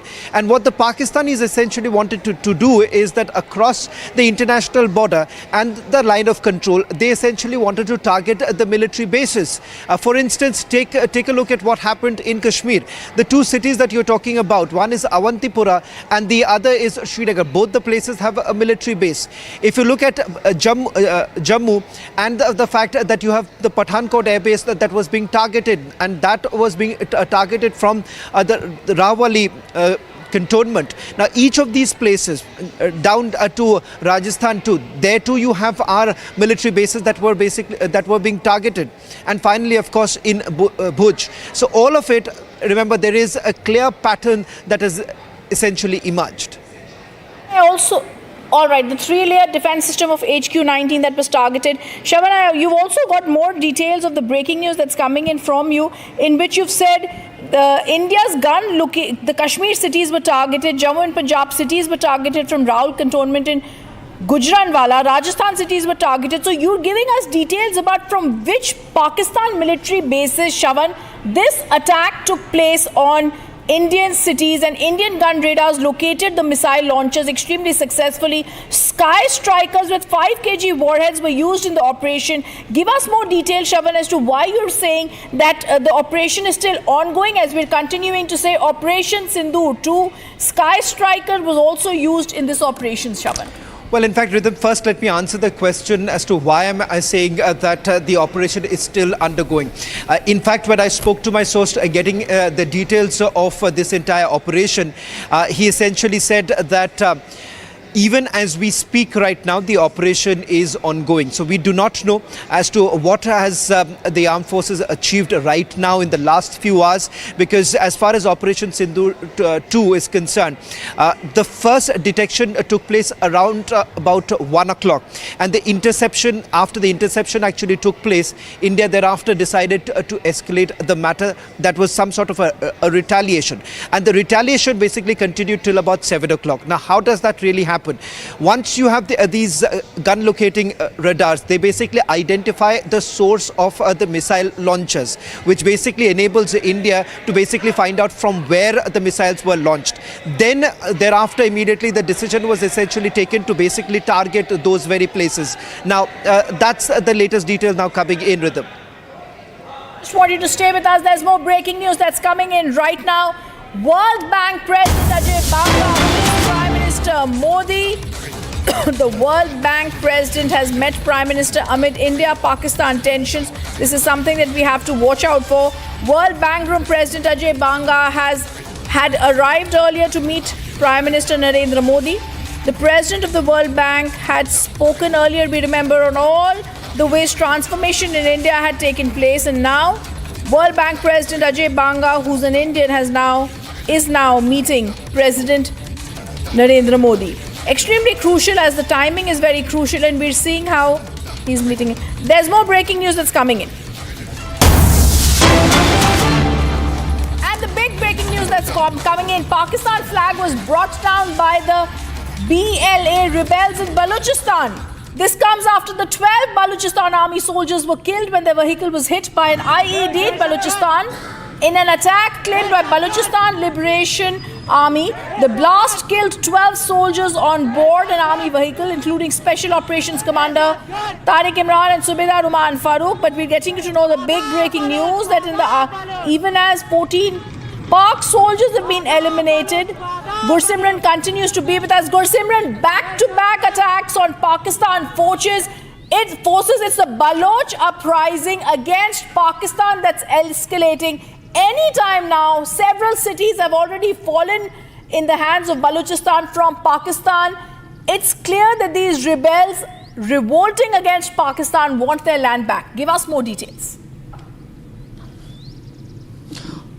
Yes, that's very clear that it is revenge time for the Baluchis, because Baluch people know that the Pakistan has committed only atrocities and have used their land as a colony. They have been subjected to the forced disappearances over last one and a half decade, and there are many of those who have chosen to raise voice against the Pakistan. They have been subjected to the forced disappearances, but now they see it as an opportunity to give it back to the Pakistan that has always held them as third-class citizen in their own country, in their own land. Now they are hitting the Pakistan and carrying out back-to-back terror attacks. Pakistan is feeling heat on all the fronts, be it the Khyber Pakhtunkhwa, be it the Balochistan, because Tehreek-e-Taliban Pakistan as well as the Balochistan Liberation Army and the Balochistan Republican Army, these groups have gathered together for the operations at the simultaneous time, because on the Durand line also we are seeing that Pakistan is getting what it is needing from the Afghans as well. So now one end they are totally equipped with the Indian side. They want to save their borders, they want to save their illegally occupied, Pakistan occupied Jammu and Kashmir,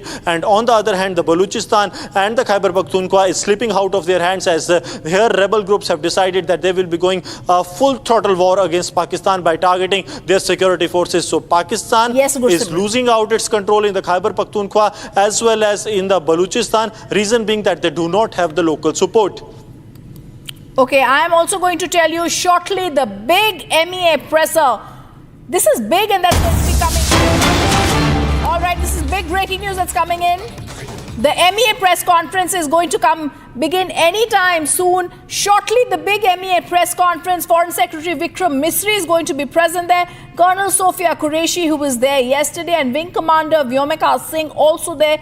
Also going to be present is MEA spokesperson Randhir Jaiswal. And viewers, this is the way this happens when there is an Operation Sindoor 2 going on. We remember even earlier when there have been any conflicts, we've always seen press conferences that happen daily. I think staying with that tradition, the MEA, the security forces are going to be putting out a briefing to give details of India's big strike on Pakistan. Remember, like we said earlier, the Indian Army statement is self-explanatory, where the Indian Army has called its response focused, measured, non-escalatory. We've also seen the Indian Army giving out details, which I'm sure the MEA is also going to give us a briefing on.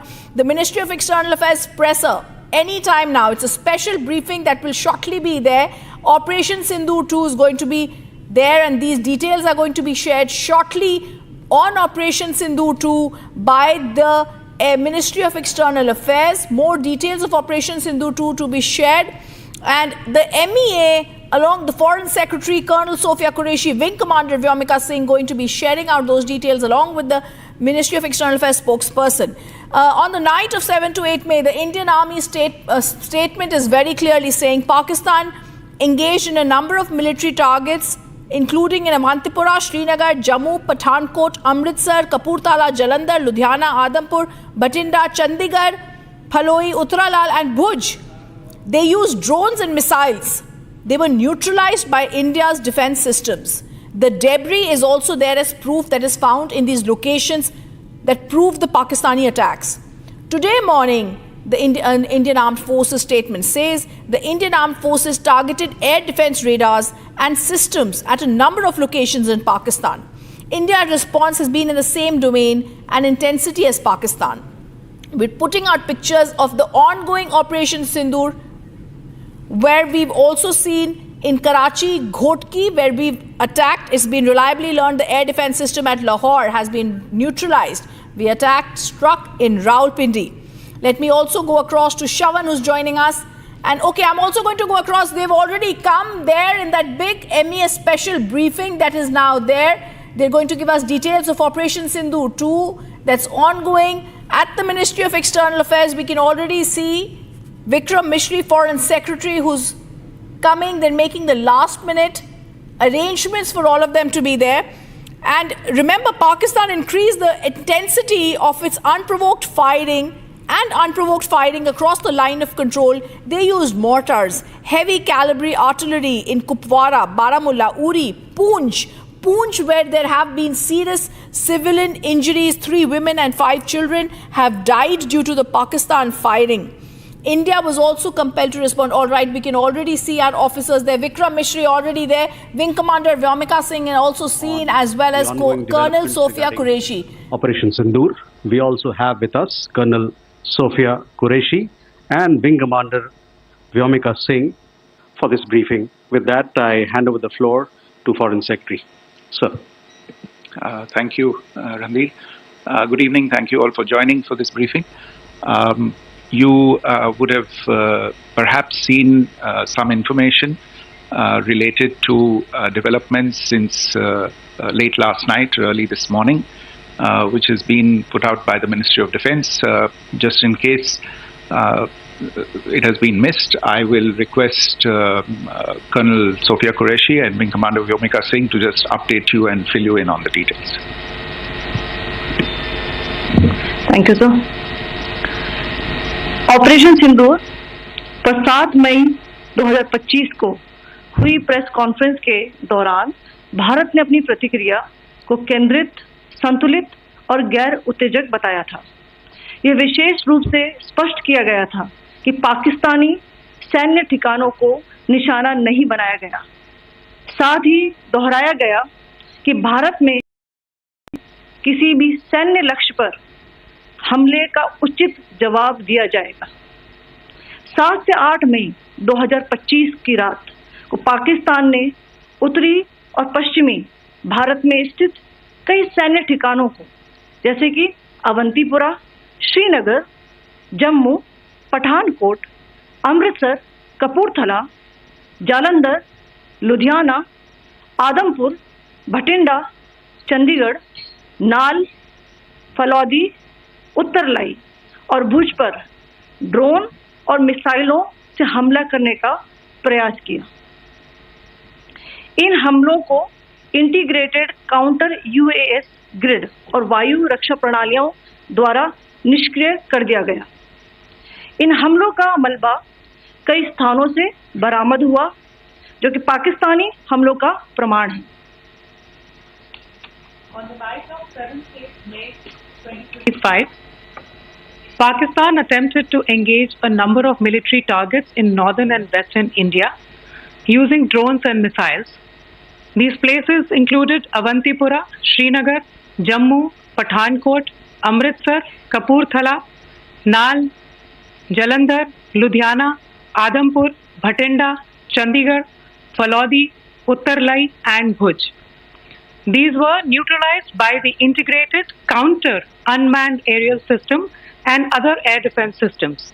The debris of these attacks is now being recovered from a number of locations that prove the Pakistani attacks.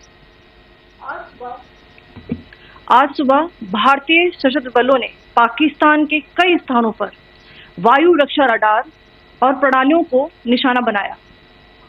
Bharat की प्रतिक्रिया समान क्षेत्र में समान तीव्रता के साथ की गई।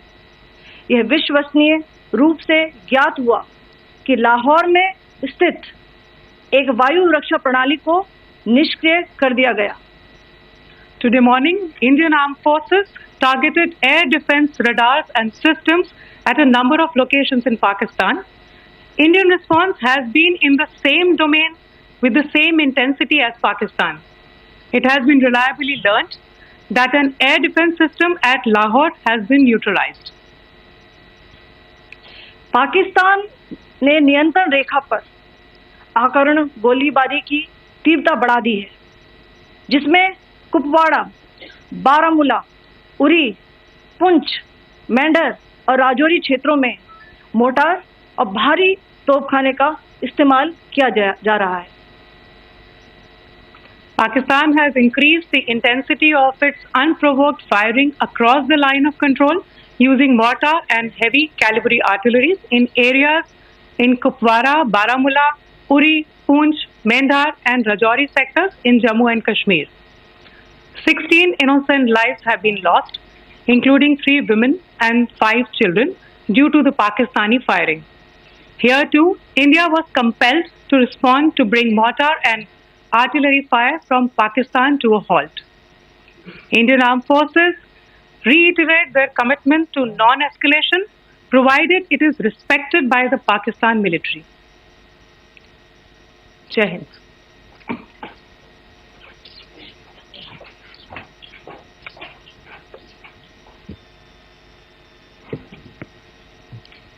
Thank you. Friends, this is, as I said, further to the briefing that was provided yesterday and some of the updates that have been just provided by Colonel Qureshi and Wing Commander Singh. I thought that we would just put some of the aspects related to the events that started on 22nd April with the barbaric terror attack in Pahalgam into further context, because there is a certain amount of commentary that has happened with regard to the events since then, and more than the commentary, there has been a lot of disinformation that has been directed at us from across the border. So a few things that I would like you to keep in mind. First of all, there is mention on all sides of escalation. I think the first point that you have to keep in mind is the attack of 22nd April in Pahalgam is the original escalation. ये जो सिलसिला है जो हम देख रहे हैं आज की घटनाओं को लेके, ये 22 अप्रैल के पहलगाम के हमले से शुरू हुआ है. एस्केलेशन वहाँ पे हुआ है और उस एस्केलेशन का जवाब भारतीय सेना ने, भारतीय फौज ने कल अपने एक्शन से दिया है. Secondly, I want to invite your attention to the involvement of the group calling itself the Resistance Front in these attacks. I pointed this out yesterday that this is a group that is a known front for the well-known Pakistan-based terrorist organization, Lashkar-e-Taiba. The group has been reported earlier. I mentioned to you about the Indian authorities providing information to the UN 1267 Sanctions Monitoring Committee. And in fact, we are going to be meeting with the team again very soon, and we will be providing an update to the information that we have provided earlier.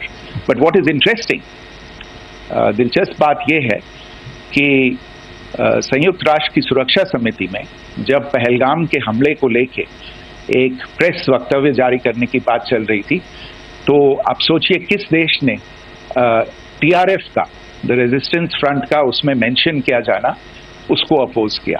Pakistan ने. This was after the fact that the TRF claimed responsibility for this attack not once but twice within a few hours after the incident on the 22nd of April, and then again on the morning of 23rd April.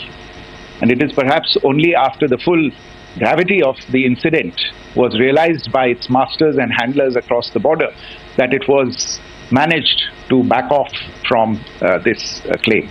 Obviously, that retraction doesn't convince anybody. तीसरी चीज जो मैं आपसे कहना चाह रहा था, और कर्नल कुरैशी और विंग कमांडर सिंह ने कल भी बड़े स्पष्ट शब्दों में और आज भी आपसे ये बात साझा की है. जो भारतीय रिस्पॉन्स है वो नॉन एस्केलेटरी है, प्रिसाइज है, सटीक है, मेजर्ड है और कंसिडर्ड है. Our intention has not been to escalate matters. We are only responding to the original escalation, as I said, and our response has been targeted, precise, controlled and measured. Only military, no military targets have been selected. Only terrorist infrastructure in Pakistan has been hit. Now, there are, as I said, a number of issues that have been raised in commentaries, and there's a lot of, as I said, unfounded disinformation and fabrication that has come from across the border. And I would just like to use this opportunity to set the record straight on some of these issues. The first of these is Pakistan trying to wash its hands off any and all involvement with terrorism. I think the Pakistani information minister said there are no terrorists in Pakistan, and I think he was challenged on that in the television program that he was appearing on.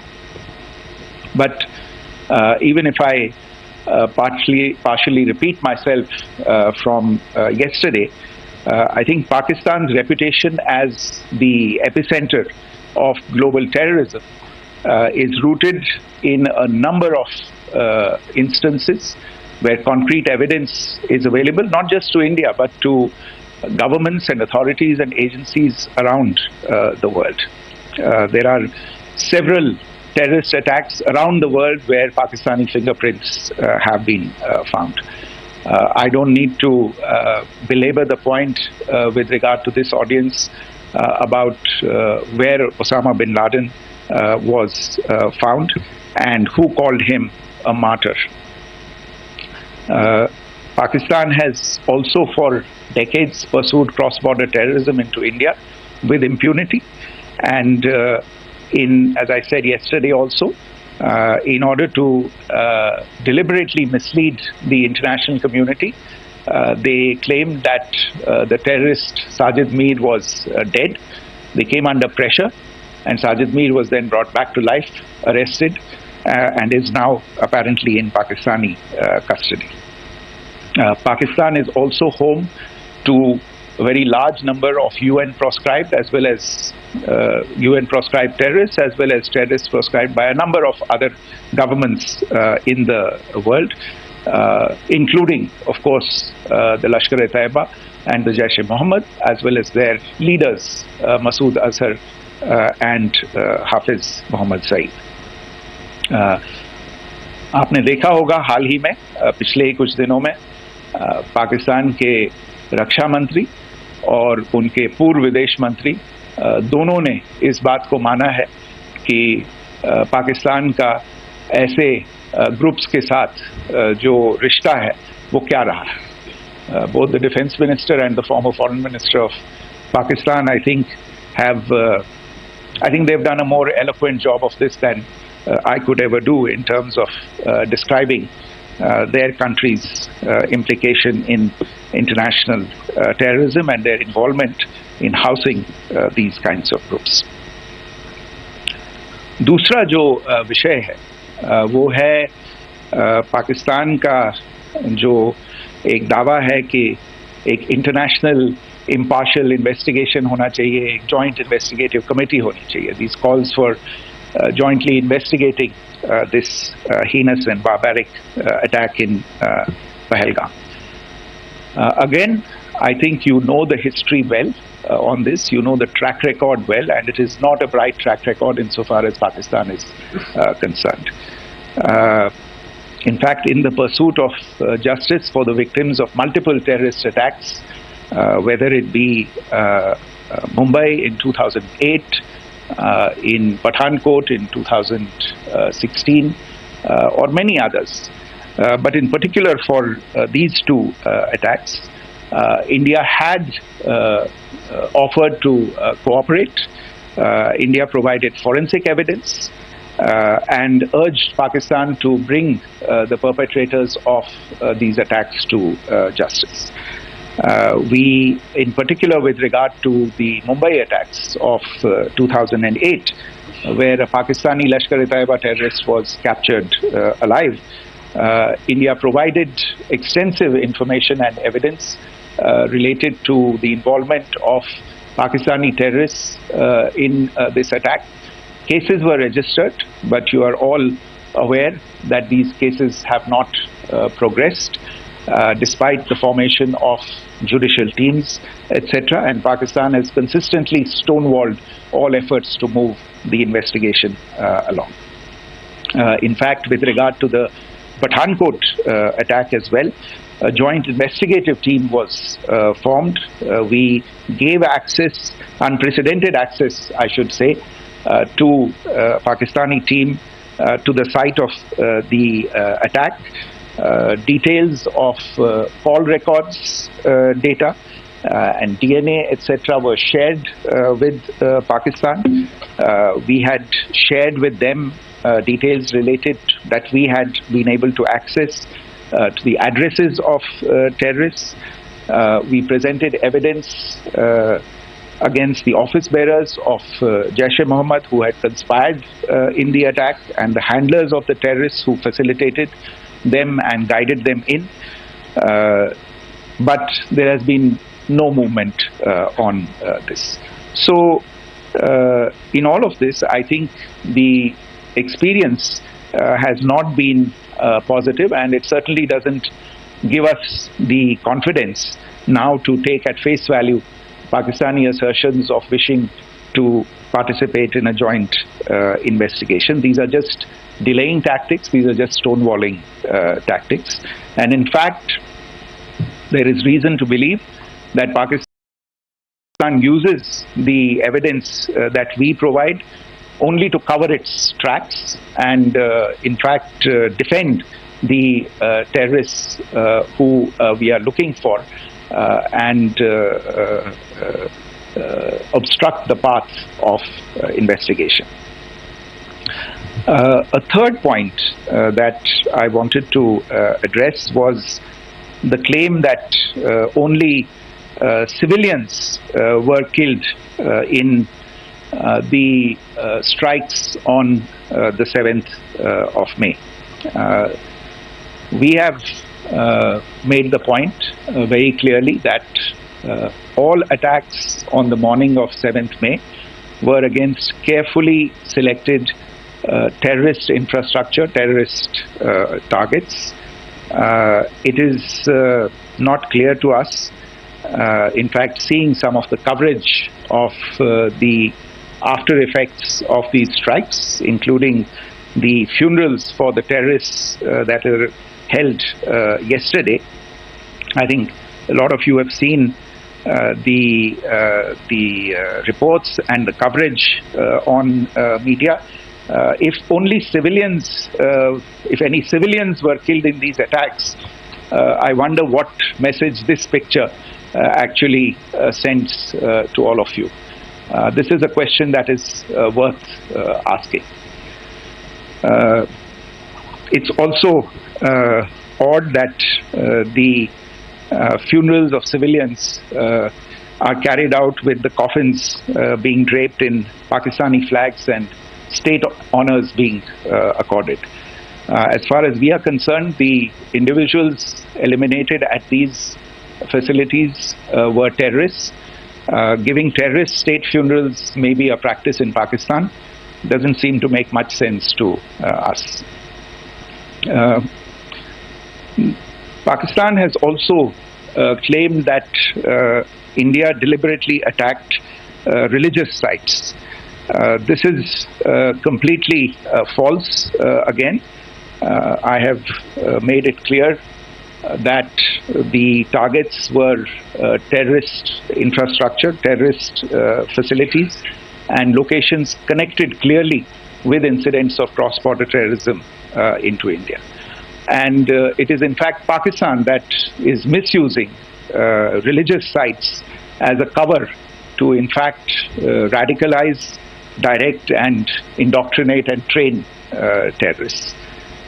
In fact, contrary to what Pakistan is claiming, yesterday Pakistan launched a targeted attack on the Sikh community in the state of Jammu and Kashmir, hitting Gurdwara in Poonch and the homes of Sikh community members, which came under attack. And we know that at least 3 individuals were killed in that particular attack. Pakistan is also making attempts to, in fact, just to add to this point, the retaliatory action that Pakistan has taken, in fact, is impacting civilians. I showed you the picture of the Gurdwara and the Sikh community members who were killed in this. There are other civilians also who've been killed and injured in these attacks. In fact, since yesterday morning, a total of 16 civilians have been killed and 59 others have been injured in the attacks by Pakistan. Not only this, Pakistan is also making attempts as part of its disinformation campaign to paint our action with regard to cross-border terrorism through the communal angle. If that is the issue, then I think I can do no better than to cite or point you in the direction of the Pakistan Army Chief's speech of 16 April 2025. I think that is the last word in communal rhetoric. And in the Pahalgam attack itself, you are aware of the kind of religious profiling that was done there, and perhaps there is a linkage between these two events. I can only say that these nefarious designs will not be allowed to succeed in India. And it is to be noted that people from all faiths, all religions, all regions in India have unequivocally, not just in India but around the world, have condemned these attacks. The Pakistani claims of now responding to India's strikes of the 7th of May. As I said right at the outset, it is India which is responding. The original escalation was by Pakistan on the 22nd of April. We are the ones who are responding to that escalation with the action that was taken yesterday morning. And again, I would like to emphasize that the action was restrained. It was directed towards non-civilian, non-military targets and confined to terrorist camps. And again, as we have been saying since yesterday, any further action by Pakistan, some of which we are seeing today, is nothing but escalation by Pakistan now once again, and will be responded to and is being responded to appropriately. One point that I wanted to also address was the allegations to the targeting of a dam, the Neelam Jhelum project in Pakistan-occupied Kashmir. I want to say that this is an absolute and complete fabrication and a blatant lie. India has targeted only and only terrorist infrastructure, and the details of that that terrorist infrastructure, together with the locations, were shared with you yesterday by Colonel Qureshi and Wing Commander Singh. I should note that if this kind of a claim is a pretext for targeting Indian infrastructure of a similar nature, Pakistan will be entirely responsible for the consequences that will undoubtedly follow. Finally, I want to address some issues that have been raised related to the Indus Waters Treaty and the disinformation that has been raised in regard to that as well. The fact is that there have been fundamental changes in the circumstances in which the Indus Waters Treaty was concluded, and they call for a reassessment of the obligations under the treaty. Over the last year and a half to 2 years, India has been in communication with the government of Pakistan. We've sent several notices to them requesting for negotiations to discuss modification of the treaty. India has for 6+ decades now honored the treaty, even during periods when Pakistan imposed multiple wars on us, and even when relations were adversarial. Pakistan is the one that has been acting in violation of the treaty, deliberately creating legal roadblocks in India exercising its legitimate rights on the western rivers. any projects that India sought to build on the eastern rivers, and even on the western rivers, which we are allowed to by the treaty, were always challenged by Pakistan, thereby hampering our rights to utilize our legitimate waters under the treaty. In fact, if you see the preamble of the treaty itself states that the treaty was concluded in a spirit of goodwill and friendship. Mark those words, concluded in a spirit of goodwill and friendship. ये भारत का धैर्य और भारत की सहनशीलता है जो 65 साल से हम इतनी प्रोवोकेशन के बावजूद इस ट्रीटी को निभा रहे हैं. However, as has been made clear earlier as well, Pakistan has not responded to our requests to enter into negotiations for a reassessment of the obligations under the treaty. A number of conditions have changed. This is a treaty that was based on the engineering techniques of the 50s and the 60s. We are living through the first quarter of the 21st century. Technological changes and technological advancements have to be taken into account. There are demographic changes. There are climate changes that have taken place. There is the imperative of clean energy. And of course, the terrorism that Pakistan has wreaked in the state of Jammu and Kashmir itself has hampered India's ability to exercise its rights under the treaty. Pakistan's persistent refusal to respond to our request to enter into government-to-government negotiations on the modification of the treaty is, in a sense, itself a violation of the treaty. And therefore, India has taken the step of putting the treaty in abeyance until Pakistan abjures irrevocably its support for cross-border terrorism. Maybe I'll stop there. I mentioned earlier yesterday as well that this is an evolving situation. I would therefore ask all of you to be considerate and restrained. It will not be possible for us or my colleagues from the armed forces to share operational details at this point in time.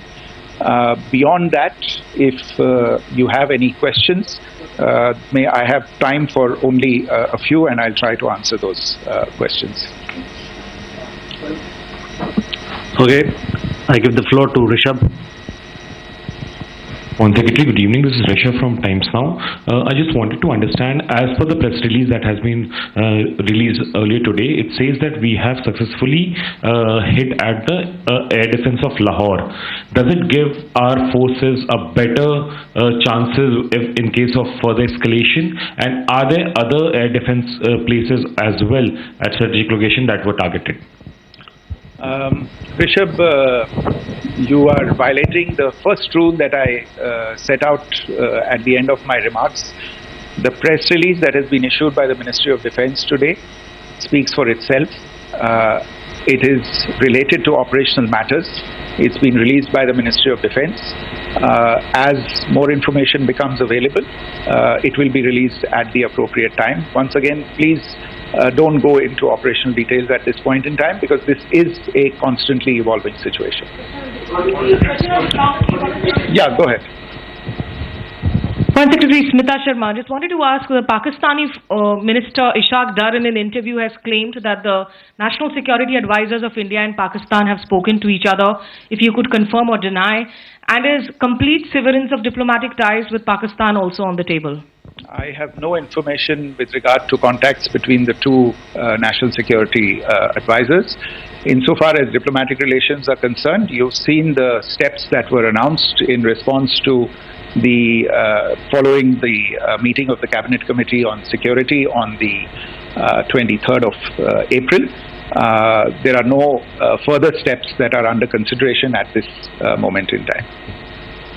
Here, go ahead. Foreign secretary, मेरा नाम मनीष है, मैं TV9 Bharatvarsh से हूं और आपने खुद ही बताया कि कितना मिस इन्फॉर्मेशन क्रॉस बॉर्डर से आ रहा है। बल्कि ऐसा लग रहा है जैसे पाकिस्तान के प्राइम मिनिस्टर और डिफेंस मिनिस्टर तक भी प्रोपेगेंडा करने में मिस इन्फॉर्मेशन में आ गए हैं। वो कई बार तो ये तक दावा करते हैं कि हम 3 राफेल हमने गिरा दिया, इतने हमने मिग गिरा दिए, और जब उनसे पूछा जाता है तो वो कहते हैं कि सोशल मीडिया में हमने ये सब चीज़ें देखी थी। तो अगर आधिकारिक तौर पर अगर आप कुछ कह सकें इस पर, ताकि उन्हें भी समझ में आए कि इस तरह के प्रोपेगेंडा नहीं चलने वाला है। देखिए, जब सही समय होगा तो आधिकारिक तौर पे इसके बारे में सूचना दी जाएगी। लेकिन जो आपका प्रश्न है कि प्रधानमंत्री और उप प्रधानमंत्री और विदेश मंत्री, उनके रक्षा मंत्री इस तरह की बातें कर रहे हैं, तो इसमें अचरज की कोई बात नहीं है। आखिरकार ये एक देश है जिसने अपना इसका जन्म लेते ही झूठ शुरू हो गया था। 1947 में जब पाकिस्तानी फौज ने जम्मू कश्मीर पे दावा बोला तो उन्होंने किसी ऐसे वैसे व्यक्ति से नहीं, संयुक्त राष्ट्र से झूठ बोला कि हमारा कोई लेना देना नहीं है इससे, ये लोग जो गए हैं वो तो कबायली हैं। वो तो जब हमारी फौज वहाँ पे पहुंची और UN के लोग, संयुक्त राष्ट्र के लोग खुद वहाँ पे पहुंचे और उन्होंने देखा कि वहाँ तो पाकिस्तानी फौज घुसपैठ करके आ गई है, उसके बाद पाकिस्तान को मुंह की देखनी पड़ी और उनको मानना पड़ा कि हाँ, उनकी फौज वहाँ पे कुछ समय से पड़ी हुई है। तो ये जो यात्रा है एक तरह से 75 साल पहले शुरू हो चुकी है। तो I am not surprise that this kind of disinformation is being indulged in. Yeah. Siddhant. Sir, Siddhant from Beyond. Sir, we have seen a lot of negative comments coming from the Pakistani military of escalation. If tomorrow there is an escalation, there are strikes, we know one attempt has been thwarted, what will be the Indian response to those attempts of creating more escalation? Because it is looking like it's going towards more escalation. And my second question is, are any other world powers, essentially the P5 countries, the West Asian countries, reaching out to de-escalate the current situation? Look, on escalation, we've already made our stance clear. I mean, there are 2 basic points. First of all, it is Pakistan that escalated on the 22nd of April. We are only responding to that escalation. And then what we have said yesterday and what my colleagues have said today, that now if there is an attempt at further escalation by Pakistan, it will be responded to in an appropriate domain. And therefore, the choice is entirely that of Pakistan to make. As to your second question, I don't think I can do better than to point you in the direction of the statements that are being made from practically every chancellery in the world and the sentiment that they are carrying. That sentiment essentially and for the major portion is support for the government of India in the context of the condemnation of the terrorist attack in Pahalgam on the 22nd of April. There is wide recognition of the government of India's right to respond to these attacks in self-defense, and of course a desire to ensure that there is not further escalation. I think these statements speak for themselves. Yeah. There. Sir, this is Mausami from India Today. Now, in the all-party meeting, we have learned that the Defence Minister has said that, you know, in the Operation Sindoor, almost 100 terrorists were killed. Would we have any details about what is the number like, and also about if there were any big faces, masterminds, terrorist masterminds who were in fact killed? There is also a report that Masood Hazar's family's 10 members have been killed, and Rauf Asgar, who was actually the mastermind of Pulwama, he's also been badly, severely injured. I don't have information at this point in time to share with you on these issues. But as I said, I think, you know, there is so much information out there on television, in the news media, in social media, that it sometimes looks like a long time has passed since this. Please understand that slightly over 36 hours only have passed since this operation was undertaken. Let us have some patience. Information will come out. It will be shared in due time. Shruti. Thank you, Foreign Secretary. Shruti Ranjan from Bloomberg. Sir, could you give us any understanding whether India has moved the IMF or the World Bank to kind of, sensitize them about the the bailout that Pakistan has and, the kind of stuff that the Pakistan government is doing? Look, we have an executive director at the IMF. Tomorrow there is a meeting of the board of the IMF. And I'm sure that our executive director will put forward India's position. The decisions of the board are a different matter. You know the process through which they are made. But I think the case with regard to Pakistan should be self-evident to those people who generously open their pockets to bail out this country. And since you are from Bloomberg, I think you would have the data on how many IMF bailout programs have been, very good, thank you, have been sanctioned in the space of the last 3 decades. And I think you would also have an idea of how many of those programs have actually reached successful conclusion.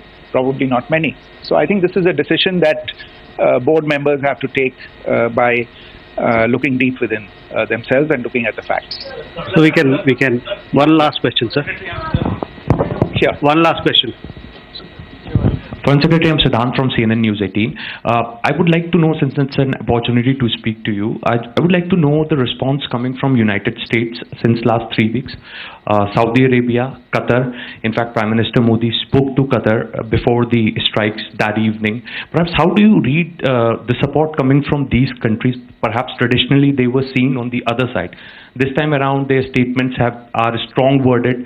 In fact, India-Saudi joint statement also had a very strong condemnation, strong worded condemnation. United States at all level have condemned the attack and have extended support. In fact, Saudi Deputy Foreign Minister is in India. He just met EMS Jaishankar. Also, if you could shed some light on his visit, his meeting with EMS Jaishankar. In fact, we have also been told that he met Prime Minister Modi. Thank you. Look, all the countries that you named and many others, we have been in touch with them. The Prime Minister has spoken to a large number of world leaders. A large number of world leaders have called him, as have called the External Affairs Minister. As we speak, there are conversations going on today as well with world leaders. And your assessment or conclusion of the general tenor of these messages is very much on point. And I think this is a recognition of the fact, firstly, of the barbaric nature, the unprecedented nature and character and features of the attack in Pahalgam, and a recognition of India's right to respond to this.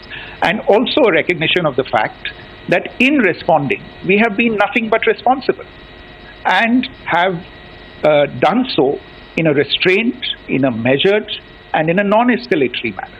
I think that counts for something. People have taken that into account, and that is what is explaining the kinds of reactions that we are seeing. And we appreciate the sentiments and the statements that have been made by the vast majority of world leaders. Yes, the Saudi Minister of State for Foreign Affairs is in Delhi. He had a meeting with the External Affairs Minister earlier today. I don't have further details at this moment, but if there are details, the ministry will share them at some point with you. Thank you. I think that's all we have time for today. We'll join you again soon. Thank you all. Thank you.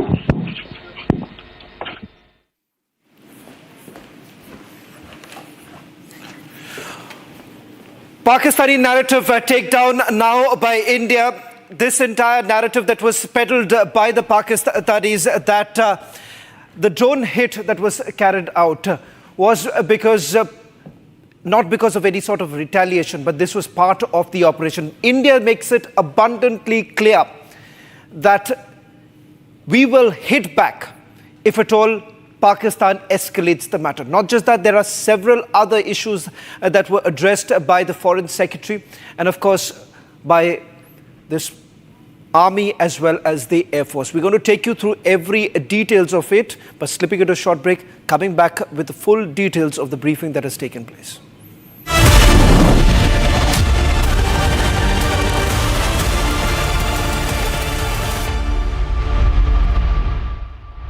MDH की हल्दी मिर्ची धनिया करे कमाल, ये रंग दे, ये खुशबू दे, ये तीखा, ये कम पड़े, क्या निराला MDH मसाला। पाकिस्तानी और इंडिया ने जंग शुरू कर दी है। मेरे बहावलपुर सिटी के अंदर मौलाना मसूद अजहर साहब के जो है मदरसा है उसके ऊपर 4 मिसाइल दागे गए हैं। 4 मिसाइलों के साथ हमला किया गया है मौलाना मसूद अजहर साहब के मदरसे के ऊपर। हम अपनी अफवाज पाकिस्तान के साथ खड़े हैं, लेकिन मेरा सवाल है कि हमारी एजेंसीज कहाँ सोई हुई थी, हमारी अफवाज पाकिस्तान कहाँ सोई हुई थी जब हमला हुआ। मुजफ्फराबाद की भी खबर आ रही है कि मुजफ्फराबाद वाली साइड पे भी अटैक हुआ है, लेकिन सबसे पहले मेरे बहावलपुर सिटी के अंदर अटैक हुआ है ब्लास्टिक मिसाइल के साथ। उन्होंने हमला किया है मौलाना मसूद अजहर साहब के मदरसे के ऊपर 4 मिसाइल मारे गए हैं। अभी ये कहना कबल है कि गोया कितनी सच्चाई है इस खबर के अंदर, किस साइड से ये मिसाइल आए हैं, ये अभी कंफर्म होना बाकी है। लेकिन ये कंफर्म न्यूज़ है कि उनके मदरसे के ऊपर 4 मिसाइल मारे गए हैं।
ये नुकसान, ये 9 नंबर,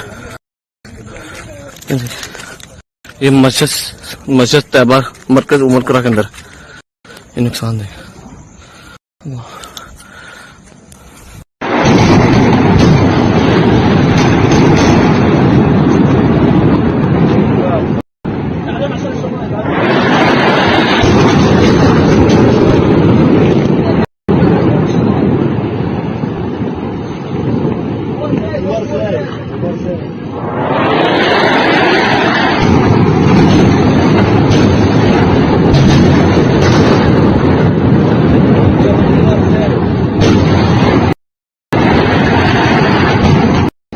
पाकिस्तानी और इंडिया ने जंग शुरू कर दी है। अभी मेरे बहावलपुर सिटी के अंदर मौलाना मसूद अजहर साहब के जो है मदरसा है उसके ऊपर 4 मिसाइल दागे गए हैं। 4 मिसाइलों के साथ हमला किया गया है मौलाना मसूद अजहर साहब के मदरसे के ऊपर। हम अपनी अफवाज पाकिस्तान के साथ खड़े हैं, लेकिन मेरा सवाल है कि हमारी एजेंसीज कहाँ सोई हुई थी, हमारी अफवाज पाकिस्तान कहाँ सोई हुई थी जब ये हमला हुआ Muzaffar.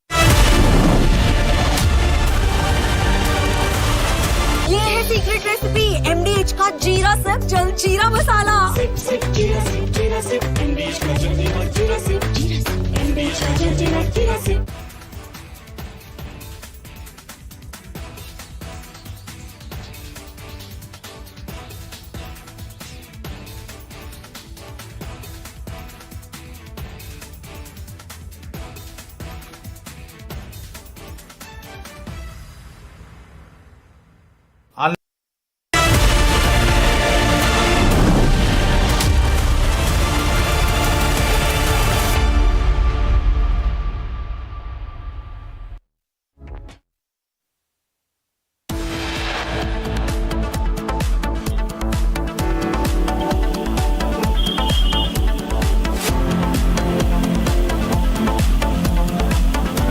It's not over yet. Operation Sindoor 2 underway as India pummels Pakistan and targets Pakistan terror headquarters in 7 places.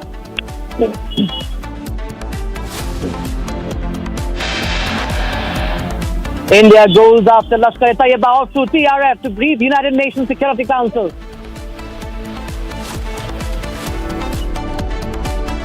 Operation Sindoor 22 अप्रैल को पहलगाम में हुए विभत्स आतंकवादी हमले के शिकार मासूम नागरिकों व उनके परिवारों को न्याय देने के लिए लॉन्च किया गया था। Indian armed forces expose Pakistan on civilian killings, reiterate the befitting response to terror state.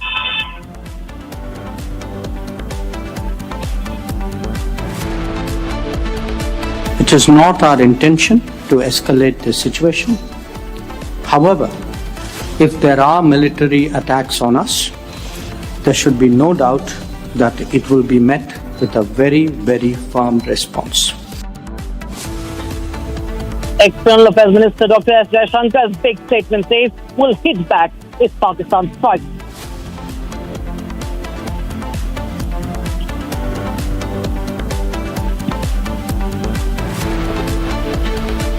Major success for India as Jaish-e-Mohammed chief Masood Azhar's brother, who masterminded the IC-814 plane hostage crisis, killed.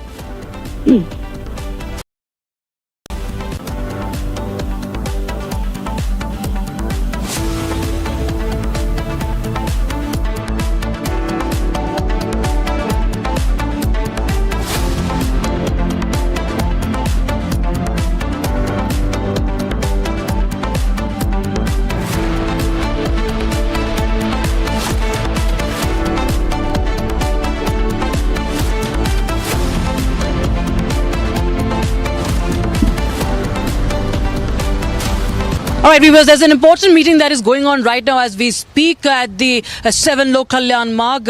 Right now, the Army Chief is briefing the Prime Minister and the NSA Ajit Doval in the national capital, and that's what we are breaking right now. The Army Chief, General Rawalpindi Dwivedi, is right now meeting the Prime Minister and NSA Ajit Doval. The meeting is right now underway at the 7 Lok Kalyan Marg. A big update coming in as Pakistan, its cover has also been exposed once again. We just had the Ministry of External Affairs and the MOD press conference a while back, and Pakistan, what it intended to do, how it has targeted the civilians in India, in Jammu and Kashmir, has all been exposed, and now the next step of action is being mulled at, is being discussed. The Army Chief, General Rawalpindi Dwivedi, is at the 7 Lok Kalyan Marg, and we have Aishwarya Kapoor joining us on the broadcast. From Aishwarya Kapoor, what more can you tell us about this meeting? Well, this meeting is happening right now, just minutes after the MEA and the MOD joint press conference. You have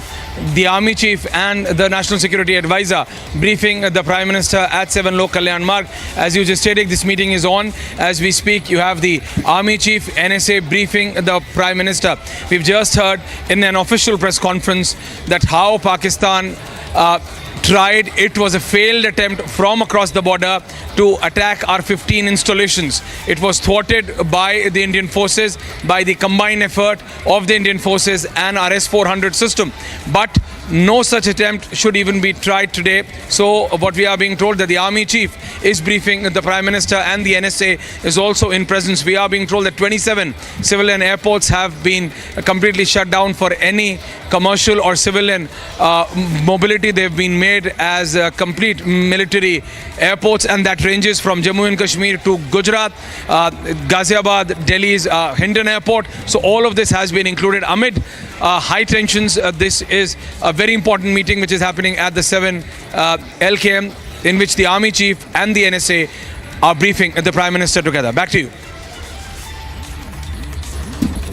Aishwarya, it's very important to understand that, the operation is still underway. It's Operation Sindoor 2. What Pakistan saw, it was, of course, a strike back at what it did in Pahalgam. But we can understand, as the MEA was saying in this press conference, the Foreign Secretary said how it had targeted the Indian cities and how it has targeted the civilians in Jammu and Kashmir.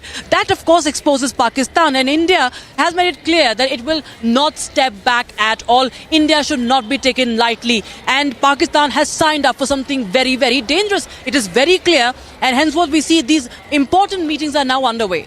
Well, absolutely. There is no question of stepping back even an inch. In fact, we made it clear that you dare this time. You dare. India responded with Operation Sindoor 1 because that was only a retaliation or a badla, as it is called, of what they did in Pahalgam. What they did last night, the only reason, the kind of destruction Pakistani civilians are seeing in their cities, ranging from Karachi to Peshawar to Rawalpindi, and you name it, is only because what Pakistani army tried last night. They failed in even crossing the Indian airspace, but they tried. So they dare not. There is no question of taking half a step back. If they dare today, then it's no holds barred.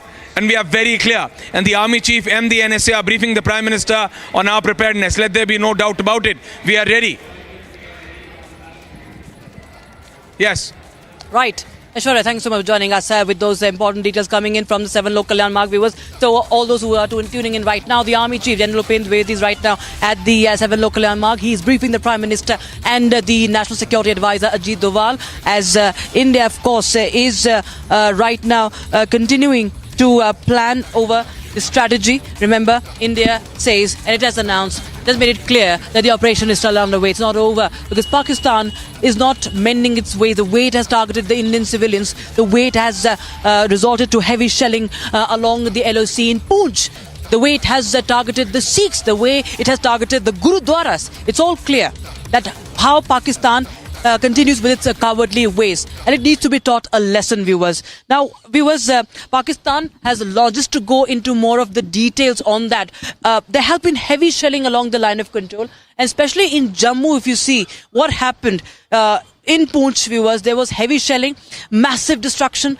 The Gurdwara was also targeted over there, and 3 Indian civilians were killed in this shelling. And this happened right after India's Operation Sindoor. And this is, of course, after India, of course, had it succeeded in its operation, hitting the terror targets. But hitting the terror targets, dismantling the terror headquarters, hurt terrorists down so much. So now we will give you this report, viewers. In fact, we have our network reporters right now lined up for you. Gursimran Singh joins us live on the broadcast from Akhnoor in LOC. Harsha is live from Poonch, and we have Rawat live from the border district of Baramulla. We'll just go across to Harsha, who has been tracking all the developments from Poonch. Well, the Foreign Secretary also made it very clear that how the Indian side has been targeted. The Indian civilians have been targeted by the cowardly Pakistani army, and the shelling that continued yesterday. And we saw that how the Sikhs, the Gurudwaras, have been targeted by the Pakistani army. What is the latest update that you are, and what have you witnessed in Poonch, Harsha? What you can share with us? So Rakshita, as rightly you are pointing out the cowardly behavior of Pakistan, where again it has attacked civilians. In Pelgam also we saw the civilians, the tourists were attacked, and here also in Poonch, when the frustrated Pakistan saw that how Operation Sindoor was successful, it resorted and guided its artillery, its mortar shelling towards Poonch city, main city. There are several districts of Poonch which has been heavily impacted, but if we talk about Poonch city, the artillery exercise of Pakistan was guided at religious places. Not only Gurdwara, but also temple, Gita Bhavan, mosque and madrasas all have the mark of the mortar shelling caused by Pakistan. Also, 6 from the Gurdwara died in the mortar shelling. Also, in total, 11 civilians in the Poonch district have lost their lives. We spoke to the families who are still grieving. Tears of the mothers have not soaked yet, and they are stating that Pakistan should continuously, this befitting reply should be given from the side of India to Pakistan. Not only Operation Sindoor 2.0, but more such action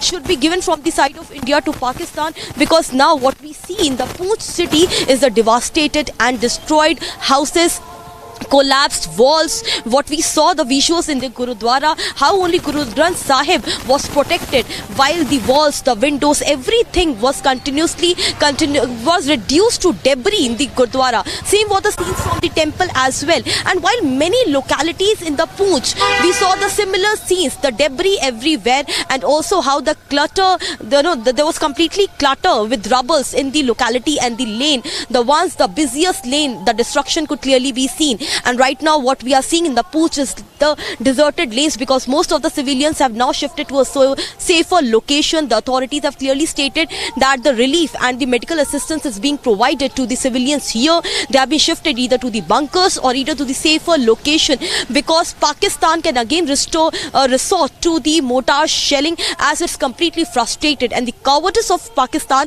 is clearly that now it is attacking the civilians rather than doing something else. So right now the visuals of Poonch is clearly like the desertness we can see in the lanes, in the roads. Most of the civilians have moved to the Jammu or the nearby district where the mortar shelling impact will not be there, because Poonch, if we talk, it's an embattled hill city which is surrounded by the disputed Indo-Pak border. So right now what we see is that the impact of devastation. Back to you. Well, all right. Thanks. We will just go across to my colleague Gursimran Singh is also in Jammu. He is along the LOC in Akhnur, and of course there has been a lot of damage over there as well. What's the latest update that you're picking up? And you also have information about what has been happening. You know, Gursimran, you've been in touch with your defense sources as well, because there has been, how India has also struck back. India's air defense system have proved what they really are, meant for, and how strong they stand in face of Pakistan's cowardly ways and its weak ammunition. Tell us more about what you have witnessed and what you're learning latest. See, Rakshita, if we speak of first of the situation along the line of control, the situation continues to be tense because the people in the border areas, they have been asked to vacate their houses due to the Pakistani provocation that we have seen late last night, early yesterday morning, when they resorted to targeting the civilian areas in the Poonch. So nothing can be left at chance, and that's why the district administration, the divisional administration, they decided that all the bordering villages will be asked to vacate. Right now we are at the Akhnur line of control, and I'll request Sarjivan to show you this ridge that you see. That this is actually going to be point of friction between India and Pakistan, because if you speak of the 2019 the airstrikes that India carried out and the Operation Swift Retort, everything was visible from this very stretch, because from the international border to the line of control till Sundarbani, this area has always been the place from where Pakistan has attempted to intrude into the Indian territory, though their attempts have been foiled. And today, since the India has done the retaliation, and the retaliation was on the Pakistani army headquarters, it is very likely and the forces are prepared for any kind of retaliation from the Pakistani side, because Pakistan will once again, they will not sit back. That's very sure for the security establishment, because they know the habit of the Pakistan, that even after getting defeated, the Pakistan tries to overcome the same, and in the same spirit that they try to win this, but every time they have faced the defeat. Now when it comes to the preparedness, there have been the anti-drone systems, the air defense systems of the India along the line of control, they have been activated at least more than 24 locations in a single sector. So the deployment is very thin. There lies almost no possibility that there will be any breach of that system, that the Pakistani air systems, the UAVs, the Pakistani helicopters or the fighters, they can enter into the Indian territory. That is a foolproof system that the India has kept in place. Apart from this, what we are also getting to know, that everything is being kept on standby, every option. Indian Army's local formation commander, they are directly speaking to the Northern Army commander almost on real-time basis, and they are briefing on the prevailing situation, so that if there is a change in the situation that needs the response from the Indian Army, that can be given without any delay, Rakshita.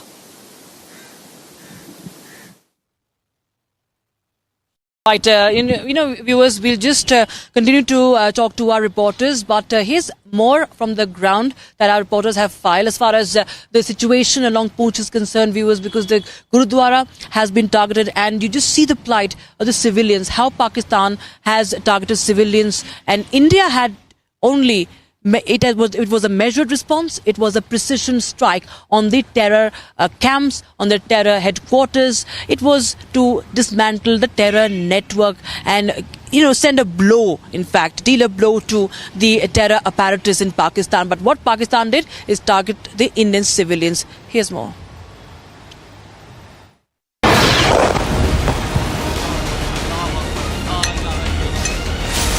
Hit like it seldom had before, the rattled and clueless Pakistani troops opened small arms fire on civilian areas along the line of control. Heavy artillery fire was also directed on unarmed civilians in the forward areas of Poonch near the LOC.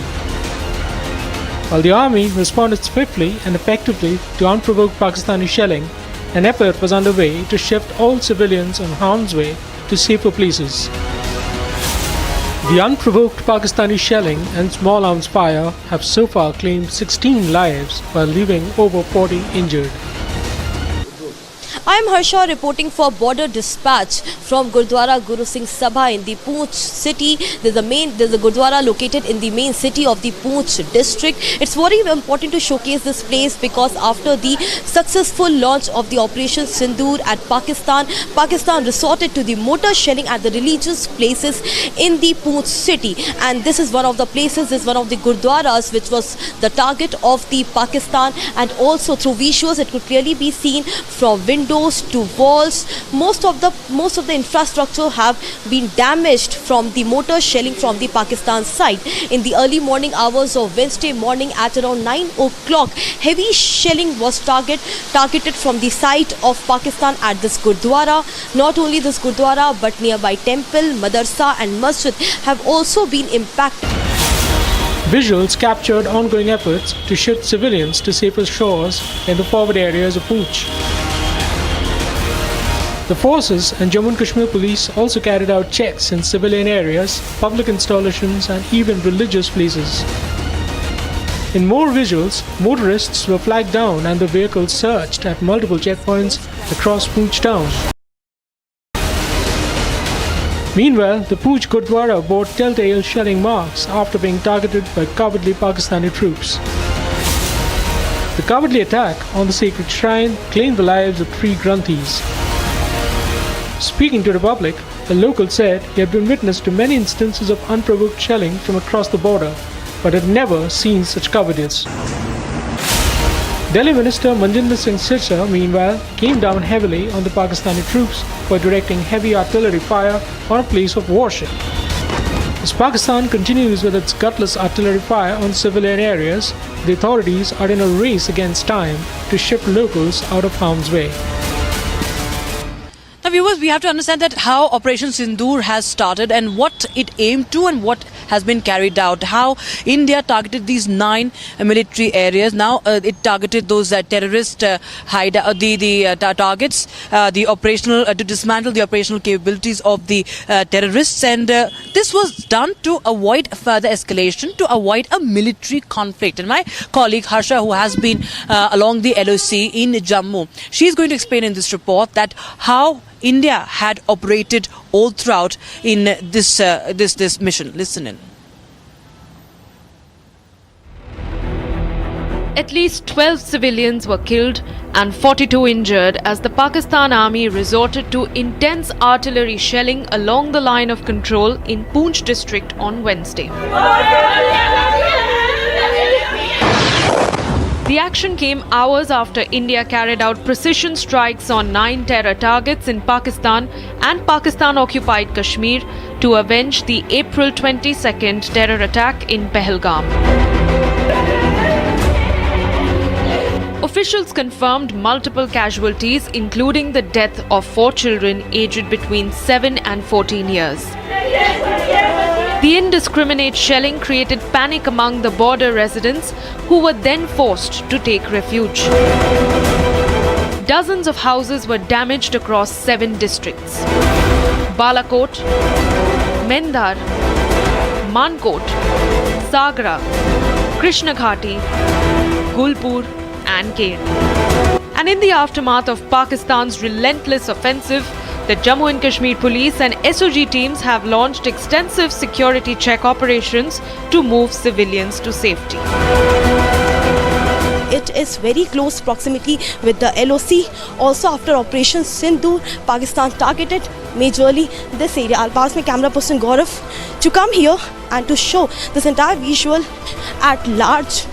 The safety and security of the Jammu and Kashmir civilians and the civilians of the Poonch district is very much important, which is being ensured by the police official and by the SOG team as well, because what we saw here was at several places the civilians were struck. So right now they have left or they have moved to safer location, to safer bunkers. This is being ensured by the Jammu and Kashmir police. With Operation Sindoor yet to be over, Pakistan is counting its days. All right, viewers, now we shift our focus to the other story that we're tracking. In fact, my colleague Arawat is also joining us live on the broadcast from one of the border districts, that is Baramulla. Now, what are you picking up, Arawat, because we've seen that right after the Operation Sindoor, right after the airstrikes, there was a lot of damage, a lot of shelling that was witnessed in Baramulla. What is the situation right now? Absolutely, Rakshita, as we have seen that the strike on the terror groups of the and Lashkar in the Pakistan and other places there. And then after we have seen that the Pakistani troopers have tried to create the disturbance in the Kashmir Valley's Uri sector in the Baramulla district. We have seen that the properties were damaged in the various parts of the Uri sector. But we have seen that the senior officials from the Jammu and Kashmir police and other security forces are there on the ground, and they have access to all the situation, and everything is controlled there. And also we have seen that the health department is there active, and we have also seen that all the entry and exit points in the border areas of across the Jammu and Kashmir is on the high alert. After we have seen that there was an attempt from the troopers of the Pakistan to target the civilian population of the Kashmir Valley. We have also the reports from the line of control area in the Kupwara sector, where we have seen that the mosque was also damaged by that in that particular area. And then after we have seen that the same kind of operation is also taking place in the various parts of the Kashmir Valley, and then after we have seen that the same kind of operation is also taking place here in the Uri sector. Also we have seen that locals have been advised there to move to safer locations. Then after also we have seen that everything is there under control in the Uri sector, but we have seen that the Indian Army is giving them the befitting reply to the Pakistan's unprovoked firing. We have seen that the ceasefire violation in the Uri sector comes after when we have seen the deadly terror attack in the South Kashmir's Pahalgam, where we have seen that the 26 people lost their lives. Then after we have seen the continuously ceasefire violation by the troopers of the Pakistani army in the Uri sector, but we have seen that the Indian army is giving them the befitting reply. Yes, Rakshita. Right, Arawat. In fact, viewers, we also have to understand it's not just in Poonch, not just in Baramulla, but also in several other areas like Gulmarg. That is one of the most popular tourist destinations as far as the Jammu and Kashmir is concerned. Now, that also was targeted. Unprovoked shelling was done. We saw that happening in Gulmarg as well, and as a result, the authorities took a decision of even suspending the famous gondola rides, the trolley cars that go in towards the Afarvat peaks as well. And this, of course, is a direct attack on the tourism. We've seen that how tourists have been targeted, and Gulmarg also now came under shelling. Here's more. Amid heightened tensions between India and Pakistan, authorities have suspended the gondola cable car services in Jammu and Kashmir's Gulmarg. This decision comes after unprovoked mortar shelling by Pakistani forces near the line of control. According to authorities, there has been no damage to the gondola infrastructure. However, the proximity of shelling has raised concerns. Gulmarg is one of the popular destinations in Kashmir that is close to the line of control. However, after Pakistan's unprovoked mortar shelling, the authorities have cordoned off the area for tourists. Officials said the security forces have fortified security of the tourist spot to safeguard from any untoward incident. And with that, it's a wrap on this edition from the front, viewers. We continue to report from several locations across Jammu and Kashmir. With that, I'd like to thank my colleagues, Harsha from Poonch and my colleague Arawat from Baramulla, and of course Gursimran from Akhnur. And this is Rakshita Mishra signing off from Srinagar. We'll be right back with This Is Exclusive on 7 p.m. Don't go anywhere.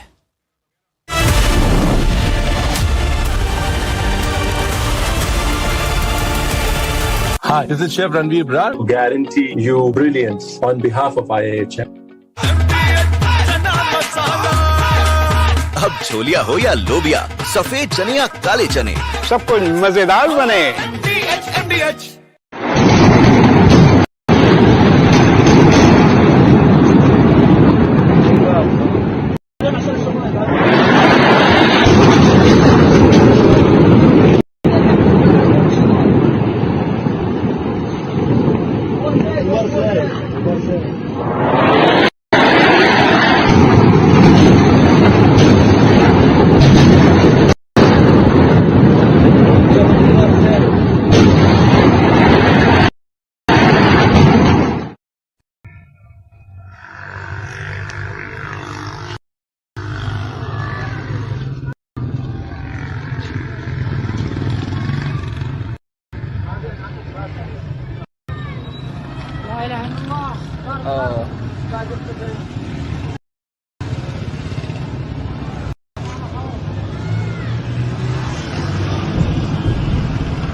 अगर उन्होंने 4 की yard करेंगे, डेरा मस्ती खाली करवा ली भाई। हाँ देखना वाम कैसे आ रही है वहां से। अभी वीडियो कैच होगी? नहीं होगी।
I think we can see an explosion. We hear an explosion. Jets here, jets hovering. We're right now in Srinagar, and we can actually smell some smoke, and the sky at one part became red. There was an explosion sound, very much visible.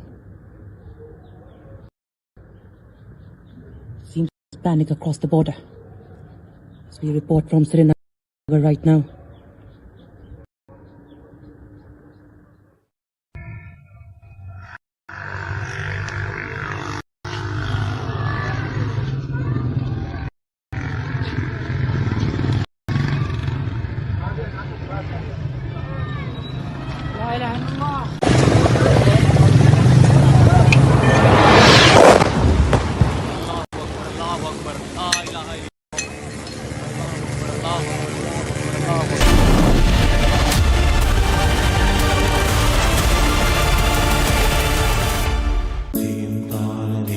At Amity, we are committed to building a stronger India through world-class education and research, to nurture ideal citizens who, together with the leaders of today and tomorrow, will make India a world superpower.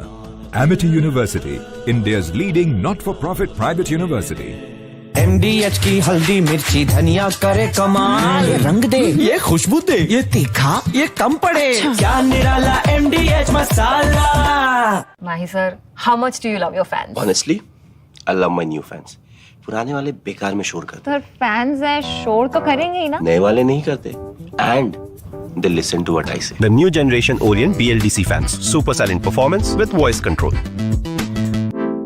Silly me, I thought. Cricket fans. आधे bowl दही में 4 चम्मच MDH चटनी पुदीना मसाला डाला, stir करो, पुदीना चटनी तैयार। MDH चटनी पुदीना मसाला।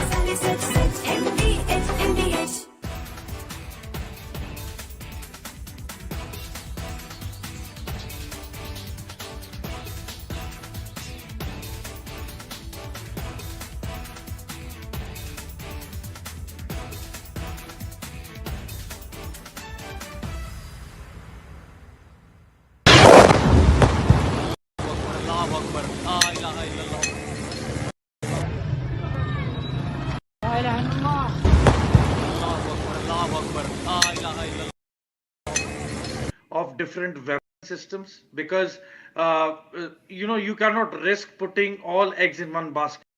ये मस्जिद मरकज उमर करा के अंदर ये नुकसान है। From Asia's largest news headquarters, setting the agenda for Bharat.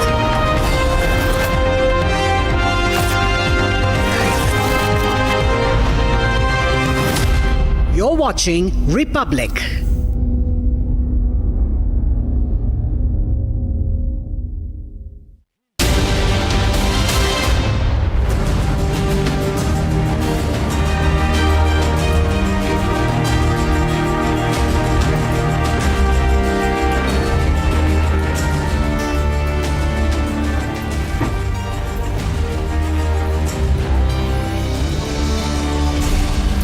As expected, ladies and gentlemen, Pakistan has attempted misadventure and India has struck back a second time in what is now called Operation Sindoor 2. Operation Sindoor 2 continues as we speak, and on the show this evening, we have the full details, exclusive details. Pakistan attempted to target 15 Indian cities and their duds, meaning their drones and missiles acquired from China, fell straight into the farms in Punjab. That and more coming up. Here are the headlines.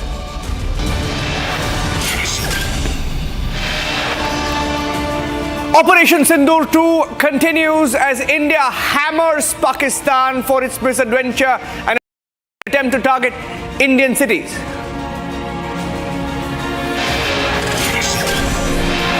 India strikes Pakistani defense radars. Lahore, Karachi, Rawalpindi hit.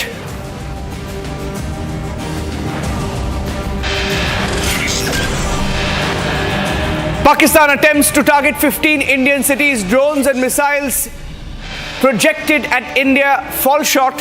All of them fail to hit their targets.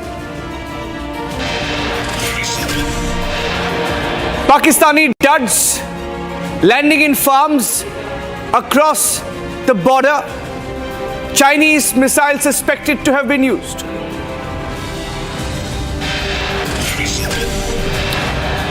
India has confirmed that we have struck Lahore air defense radars, the location from where some of the Pakistani drones and missiles were launched targeting India.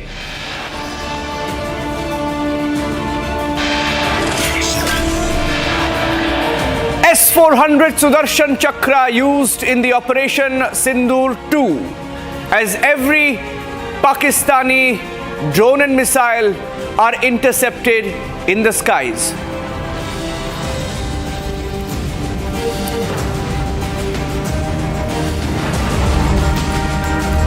Ladies and gentlemen, it's been a very dramatic last 48 hours, and we can confirm to you now that Operation Sindoor 2 continues this evening. The military operation is on. What is military Operation Sindoor 2? Pakistan last night tried to target 15 Indian cities. And my colleague Shawan is joining us with the details of where they launched these attacks from and how Pakistan's attempted strikes on Indian cities were thwarted one by one, ranging between 80 kilometers to 282 kilometers. Each of these strikes, drones, missiles that were sent to 15 cities, all falling short. Shawan with the details. Shawan. Well, in fact, the details that we are getting right now is what Pakistan essentially wanted to strike were the military installations. If you take a look, starting all the way from Kashmir, Awantipura, Srinagar, both the places, remember, they were targeted from Rawalpindi, that is in Pakistan. That's the Pakistani Air Force base. Now, let me also tell you, as far as those in Jammu and Punjab are concerned, the missiles were basically launched from Rahwali cantonment in Gujranwala. Cities in Rajasthan which were basically targeted, they were from the Pakistani military base in Bahawalpur, and Bhuj was basically targeted from Sindh. Now, in fact, Niranjan, the details that we're getting is that roughly around 1 o'clock in the morning, that was when our gun loading radars, these radars actually identified the location from where these missiles were being launched. That's when our air defense system was activated and these missiles were prevented from carrying out the targeted approach. Thereafter, we are being told that immediately you've had the drones that were basically used by India to target the same very places from where the missiles were launched, and this operation continued till about 7 o'clock this morning. Interestingly, this piece of information that we had got was roughly around 2 o'clock in the afternoon, or a little after 2 o'clock.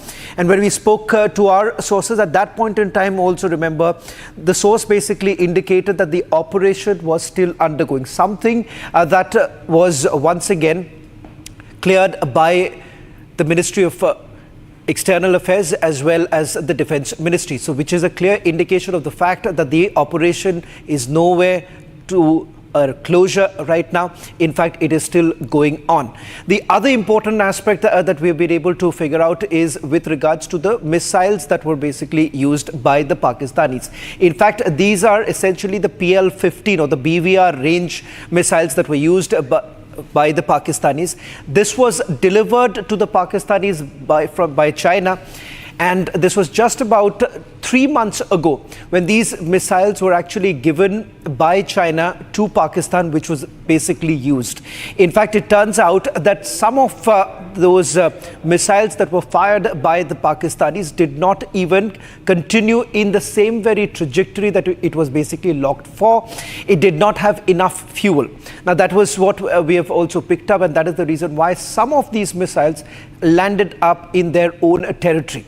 And the others, which basically crossed over, were brought down by our air defense system. And in fact, the debris of these missiles have been found in places like Amritsar and in some other places also we are given to understand, like for instance in Bhatinda and a few other places the debris have been found. So there is ample proof of the fact that they basically wanted to carry out this attack. Shaman, why don't you walk up here, because I have 5 walls. Let's do the walls together, because the walls tell the full story of what Pakistan tried to do. So I'm going to get Shaman also in the frame. Let's fire those walls one after the next, and then we'll go from one story to the next. Ladies and gentlemen, this is what Pakistan tried to do last evening. Let's go across straight to the wall. Shaman, the 15 cities that Pakistan tried to target in the intervening night of 8th of May. Pakistan attempted to target 15 cities. I'll go from the bottom. Bhuj, Uttarlai, Falodi, Nal, Bhatinda, Jalandhar, Kapurthala, Amritsar, Srinagar, Avantipora, Jammu, Pathankot, Udhampur, Ludhiana and Chandigarh. Now all of these cities, Shaban, so across the border, from international border, Gujarat, Rajasthan, Punjab, Jammu and Kashmir, along the border they've tried to target our cities. Well, in fact, just to quickly add a point here, you have your naval installations here. Yes. As far as Bhatinda, Jalandhar, Kapurthala, Amritsar are concerned, you have your army bases here. Interestingly, Pathankot, remember, has been their target for a very, very long time because that's where our Air Force base is. Jammu, also not to forget, as far as Jammu is concerned, you have the 16 Corps headquarters in Jammu. Ludhiana, Udhampur, as well as Chandigarh, you have, several of your not just the military base, but some of them happen to be the military cantonments which have also been targeted. So clearly, if you look at it, there is a pattern that emerges. Of course, Srinagar and Avantipora both have military bases. You have the 15 Corps in Srinagar, and Avantipura also has a... Now, Shravan, what is interesting is that they haven't just tried to target towns or cities along the border. Perhaps as a response to India going deep into their territory, they've tried to target cities well within our territory, for example, in Chandigarh. Now, that came as a surprise. Now, let's get you the next wall, which shows you how India responded and why India responded in the way that it did. Let's show you the next wall. We hit them back at the bases, at the military installations from where all of these missiles or radars or missiles and drones came from. India took out some of them. Shaman, if you can talk about the cities where they came from and why we struck these cities and what we struck in these cities in the last 12 hours. Essentially, each of these missiles have a particular range to cover. That is the reason why we've not covered that. Like, for instance, from Sindh, you would have Bhuj, which is closer. 280 kilometers. Yeah. So Bahawalpur again also happens to be another military base, which was basically targeting just opposite in Rajasthan. Happens to be the cities that were carried out to it. The cities that were targeted in Rajasthan were from Bahawalpur. Yes. Lahore, Sheikhpura, Sialkot, Chakwal, Gurjanwala. Now, Gurjanwala was the other place from where the targeted attacks took place, and this was primarily Jammu region was being targeted from here. And as far as Sialkot is concerned, this is more to do with the air defense system that was basically put in place, which we have been able to penetrate. I'm going to explain that in a short while. One of the first videos that came in this morning, ladies and gentlemen, was from Lahore when the first explosion was reported. Now, when Republic reported that explosion as well this morning, Shawan, we broke that story as an explosion that was reported from Lahore at a cantonment area. What we did not know is that it was India hitting back at Pakistan, striking the air defense system finishing off the air defense systems of Pakistan in Lahore, because that's where the drones and missiles came from. So let's get you the next wall of how we hit them back this morning. India foiled Pakistan's attempt, 15 drone/missiles, 15 targets, 15 cities, and every drone or missile fell short. And this is how we did it. India foiled Pakistan's plans. If you can come a little ahead, Shawan, where Pakistan fired from. Now, Shawan has the exact details, where they fired from and where we intercepted them. Shawan. So this, if you see, Rawalpindi happens to be the Pakistani Air Force base, which is also, there is one in Kotli. Now, as far as Kotli is concerned, we haven't got more details from there. From there, the missile was actually launched targeting Avantipura and Srinagar. I'm not too sure about the distance. If you know, yes, you'll be roughly about 80 to 90 kilometers, Shawan. Even this around Gujranwala, roughly about 80 to 90 kilometers. This is a very key military installation as far as Pakistan is concerned. Pakistan basically launches from here because you have the Jammu, Pathankot and a few other places in Jammu that was being targeted. And for them, it's extremely important. If you remember the Pathankot airbase also, our airbase was targeted in the past. You've had this missile that was launched towards Jammu. That happens to be the Nagrota base, which is the 16-core base. Now, next, Bahawalpur. Now, this is interesting because we checked the distance, Shawan. If the drones and missiles were launched from Bahawalpur towards areas in Rajasthan, that's namely Nal, Falodi and Uttarlai, right? Minimum 200 to 300 kilometers. That's the range, 200 to 300 kilometers. So perhaps could have been missiles that were launched from Bahawalpur. By the way, symbolic because Bahawalpur is the headquarters of the Jaish-e-Mohammed Masood Azhar's headquarters, which we struck yesterday. Right. And this is also the place where we are given to understand Bahawalpur. If we can just quickly go back once. In Bahawalpur, because some of the missiles we can't go back to understand that some of the missiles did not cross over. Yes. So that could be also because of A, because of the distance, B, because probably Chinese missiles. Yeah. Chinese missiles. Okay, finally, this is Sindh, and from Sindh they fired some projectiles towards Bhuj in Gujarat, and that was thwarted. The only thing that I'm not very sure about, and I couldn't get the details from my source, was where exactly in Sindh is the military base from where when they fired. But this is a confirmation that yes, it was from one of the province. So from the Sindh province. Yeah, our gun radars located these launchers in real time. And ladies and gentlemen, just one point, just think about it. If 15 missiles or drones were launched from Pakistan, were supposed to hit Pakistan's Indian cities, if we were the target, if 15 cities were not hit, you have to remember that it's only because of our forces that we today are safe. We don't have a single hit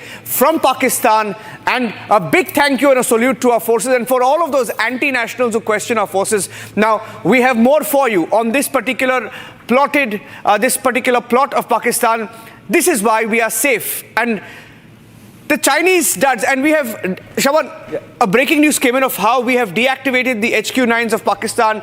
We've struck some of those systems as well. If you can tell us a little bit about that, and then we will start the comparison. So, the air defense system basically works in multiple layers. So in the first layer, it would cover a particular distance, and the second layer thereon.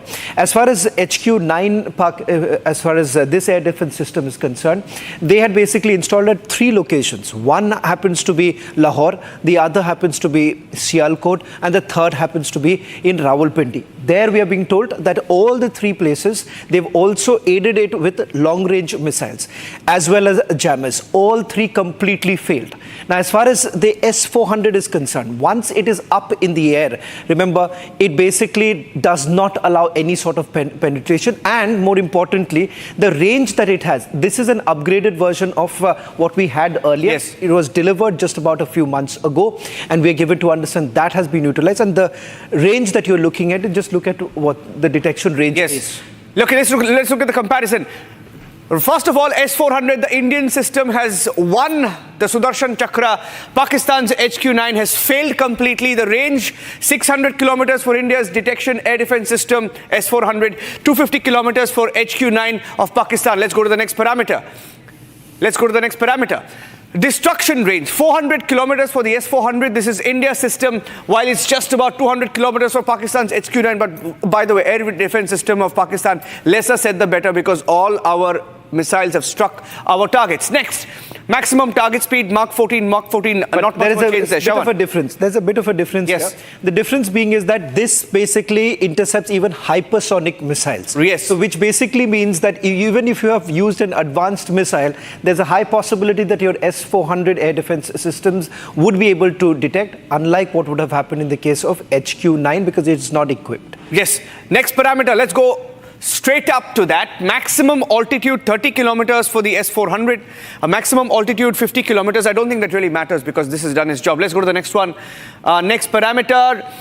The S-400 can shoot 80 simultaneous targets, including cruise, ballistic missiles, UAVs and aircraft. And I think this has been one of the biggest displays of success of this missile system is in what we saw last night, Shravan.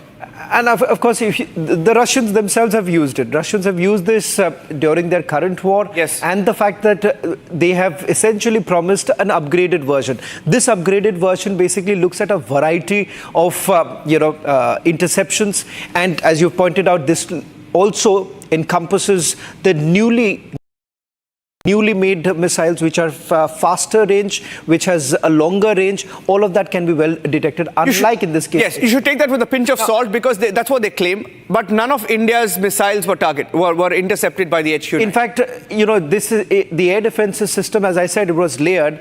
You would also have long-range missiles. So in order to basically stop some of them, because most of the missiles would have come at the same go, you would have exhausted it. The air defense system gets exhausted or blocked. But it seems that not only this air defense system failed, but the other systems that were put in place, for example, the long-range missiles, the jammers, all of them failed simultaneously. Deployment time. Next parameter, just 5 minutes for the S-400. If we have a parameter of the HQ-9, it doesn't really matter how long it can be deployed because how soon it's a little bit of a stationary issue, so that's not much of a case. Okay, and finally, this has been the game changer for India today. India hit several targets. Sialkot, we showed you the 7 cities that we hit.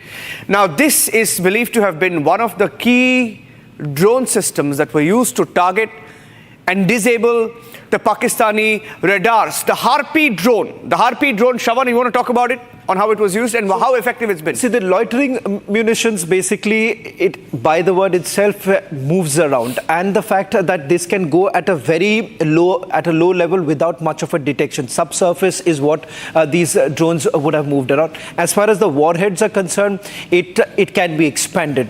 Now, what we are given to understand that there were 2 types. One, of course, was Harpy. And the original, that is the first phase of the operation, was also using something that was designed in Bengaluru, that is the Sky Trainer, and that has another warhead about 5 kilogram that was taken. In this, if you see, the payload is way higher. It's about 32 kilogram. So you are taking a larger quantity, and the fact that the destruction would have been much more. So this is an example of the India story, right, Shravan? Harpy jointly made between Israel and India, and this is available in plenty with us, and this is a success story. And every aspect of Operation Sindoor that you've seen, the missiles that were used to target the nine areas chosen yesterday when we hit the terror camps, beautiful precision strikes that we had. If I can just quickly pull up one picture that we had where the headquarters of Masood Azhar before and after tells you how precise the strikes were.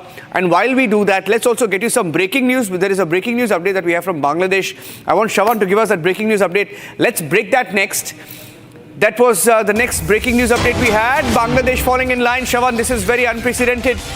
Bangladesh seems to have got a message as India pummels Pakistan. Pakistan was Bangladesh's go-to friend, suddenly found friend, and after we have struck Pakistan, UNIS government has fallen in line. They have issued a sudden notification asking for Hindus to be protected. It's come out of nowhere, but it's linked. Shravan.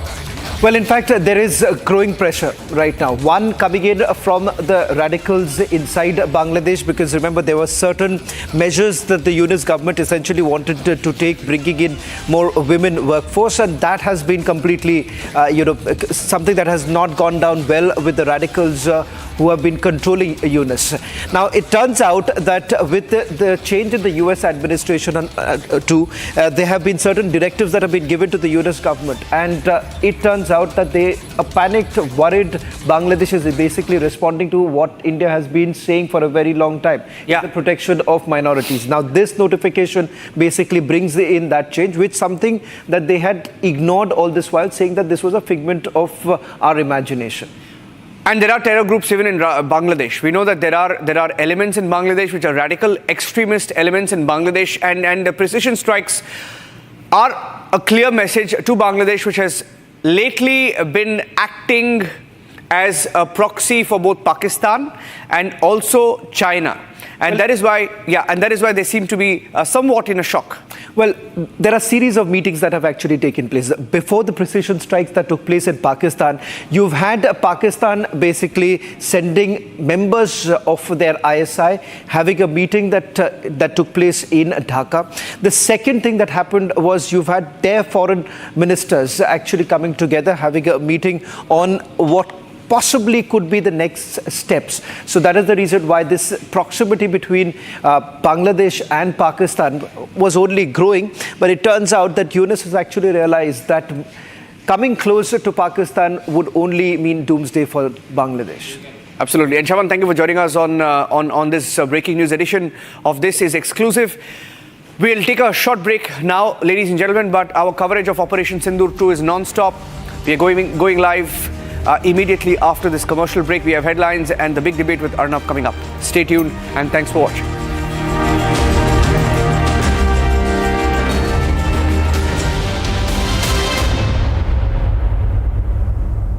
Mahi sir, how much do you love your fans? Honestly, I love my new fans. पुराने वाले बेकार में शोर करते Sir, fans हैं, शोर तो करेंगे ही ना? नए वाले नहीं करते. And they listen to what I say. The new generation Orient BLDC fans. Super silent performance with voice control. Silly me, I thought. Cricket fans. अब छोलिया हो या लोबिया, सफेद चने या काले चने, सब कुछ मजेदार बने. इसको घर पे लगाओगे तो शादी का तो पता नहीं, पर घर पक्का नहीं टूटेगा. रुंगटा नहीं तो घर स्ट्रॉन्ग नहीं. रुंगटा स्टील TMT बार एकदम सॉलिड. पहाड़ों में एक हाइकिंग शिप भी बन सकती है. दादी के हाथों का जादू और खुशबू से महकता घर, माँ की मुस्कुराहट और खाने की सुगंध. MDH गरम मसाला, क्योंकि हर रिश्ता है स्वाद से जुड़ा.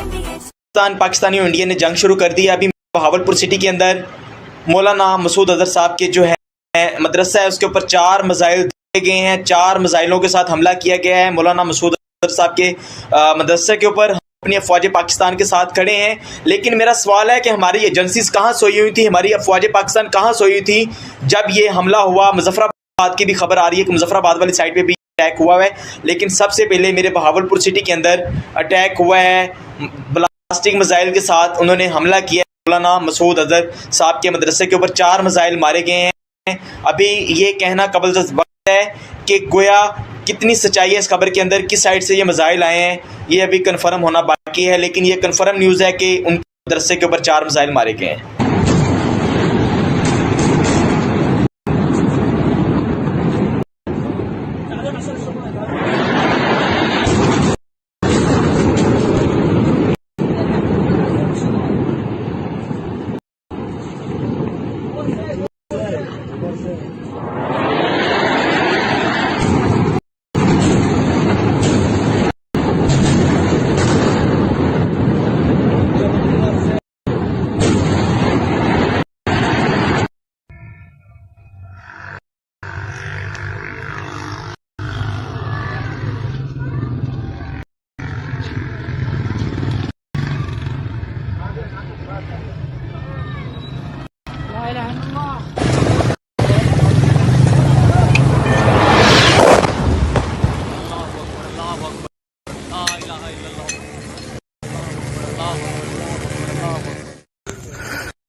ये नुकसान, ये 9 number,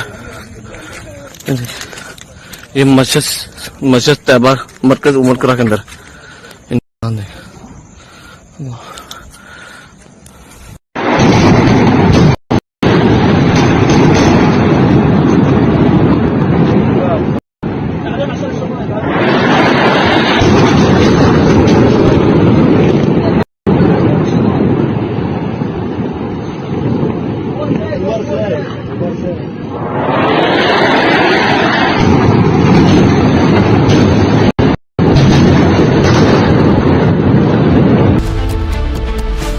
Pakistan attempts to attack 15 Indian cities. India cripples Pakistan's air defense. Has Pakistan just made a fatal mistake? Debating tonight at 8 p.m. At Amity, we are committed to building a stronger India through world-class education and research, to nurture ideal citizens who, together with the leaders of today and tomorrow, will make India a world superpower. Amity University, India's leading not-for-profit private university. MDH की देगी मीरज, देगी मिर्च का तड़का, अंग अंग फड़का। MDH की देगी मीरज। इसको घर पे लगाओगे तो शादी का तो पता नहीं, पर घर पक्का नहीं टूटेगा। रूंगटा नहीं तो घर स्ट्रॉन्ग नहीं। रूंगटा स्टील TMT बार एकदम सॉलिड। पहाड़ों में एक हाइकिंग शिप भी बन सकती है। ये है सीक्रेट रेसिपी MDH का जीरा सिप जल जीरा मसाला।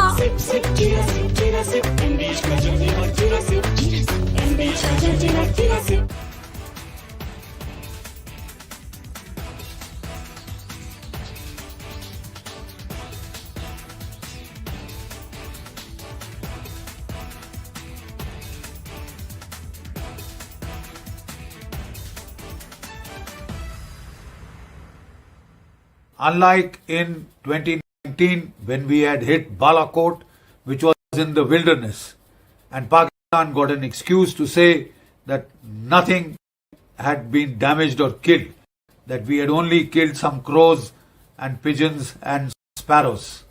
This time we chose high visibility terrorist targets which have been around for decades, right? And they are command and control targets, terror training camps of big, very great magnitude, so that they cannot be missed by the people of Pakistan or the whole world per se. Otherwise we had that syndrome of jungle mein mor nacha, kisi ne na dekha, etc., which Pakistan took the fullest advantage of to deny that it had been hit, and that was taken advantage of by some unscrupulous people in India. This has been a very calibrated, very calculated, meticulously planned and executed strike. Right? It is non-escalatory in nature because it is proportionate, because it targets precisely the terror training camps. We have not hit the Pakistan armed forces, the army or the ISI. We have focused only on the terror targets. To that extent, it should be non-escalatory. India is prepared to call it off at this stage. Should Pakistan wish to escalate and target Indian civilian or military targets, then it is signing its own death warrant. It will give the Indian Armed Forces the precise pretext, the precise justification they need to target the Pakistani army, ISI, and the command and control network that dominates the terror ecosystem in Pakistan. The Pakistani ISPR has claimed that India has hit 24 attacks on 6 target clusters. So far they are saying that they have retaliated by artillery firing on an Indian brigade headquarters and another.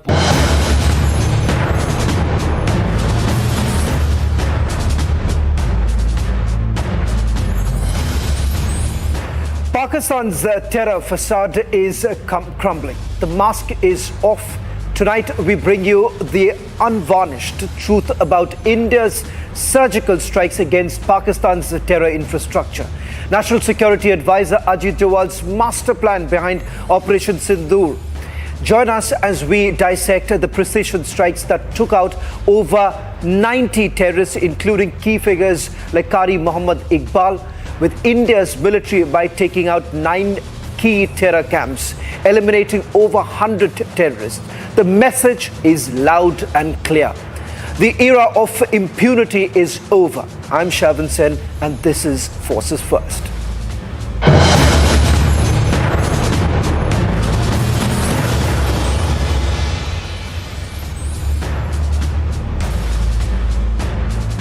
National Security Advisor Ajit Doval emerged as the chief architect, the man behind India's swift and strategic retaliation, Operation Sindoor. Working behind the scenes under the leadership of Prime Minister Modi, National Security Advisor Doval led high intelligence coordination and mission planning. The 9 targeted terror dens across Pakistan and Pakistan-occupied Kashmir. The precision strikes were given a go-ahead after his plan received a final nod from the Prime Minister.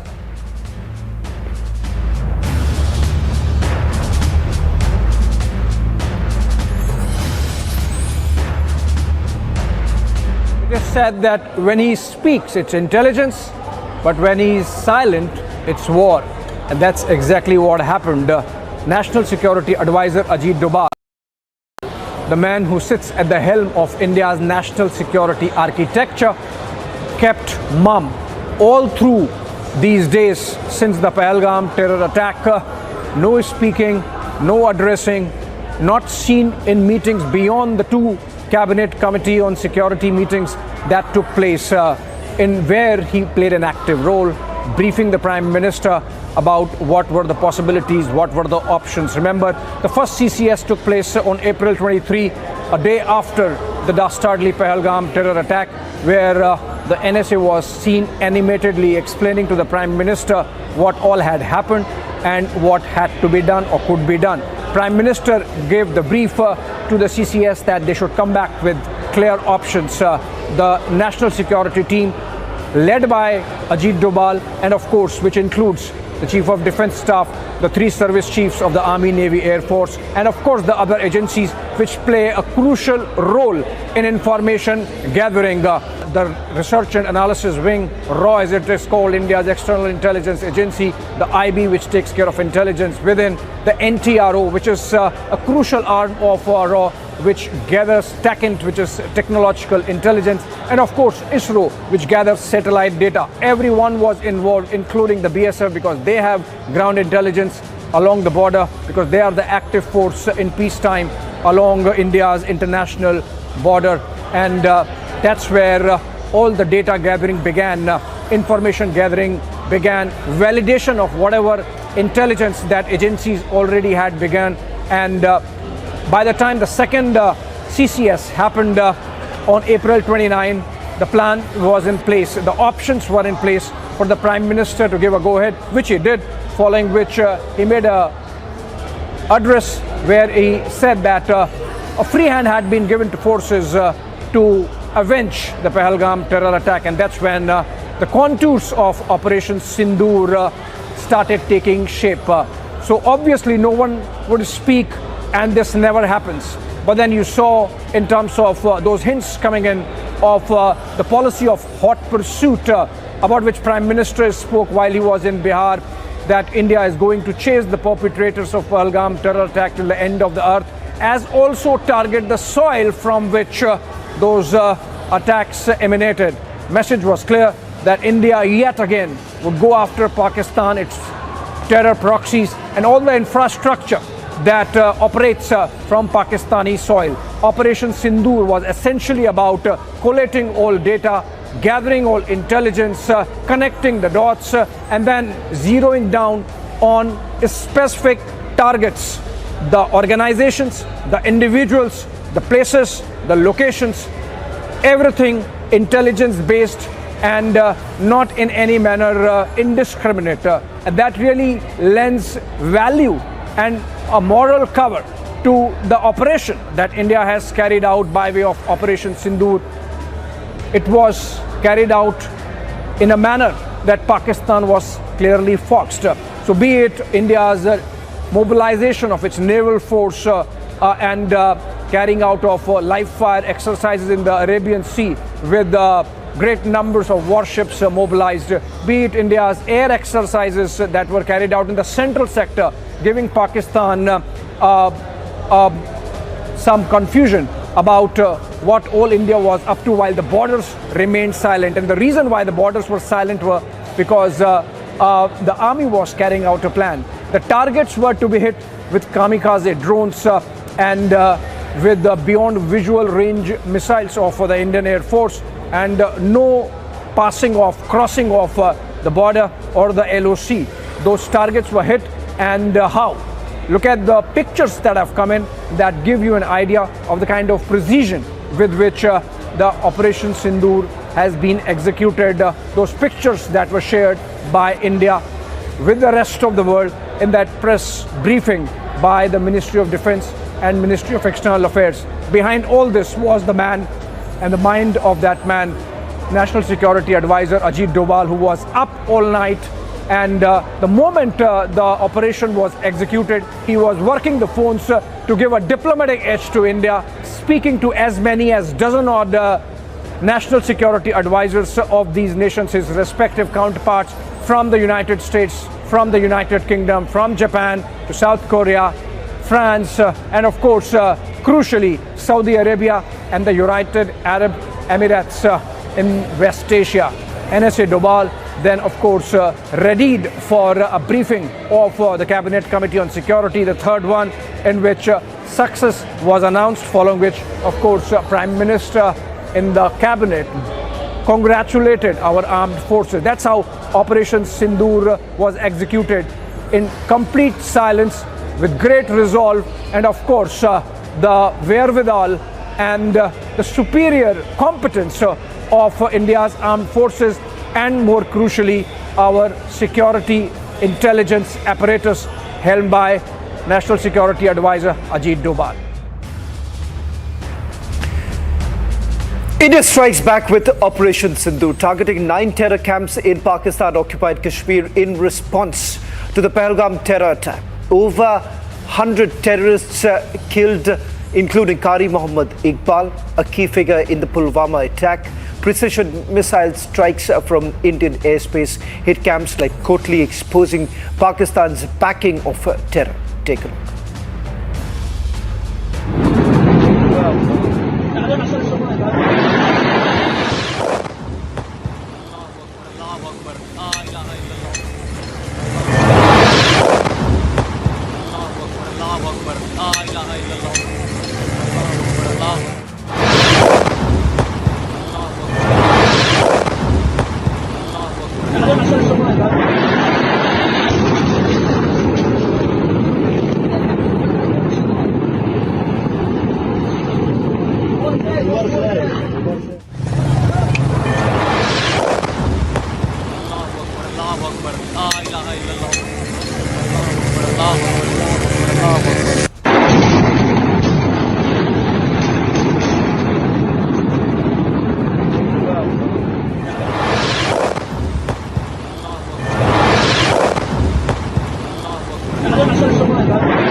Jammu and Kashmir Police and the SOG launched a massive checking operation to ensure civilian safety after Pakistan's unprovoked shelling targets civilians and religious places, including a Gurdwara where 3 Indians lost their life.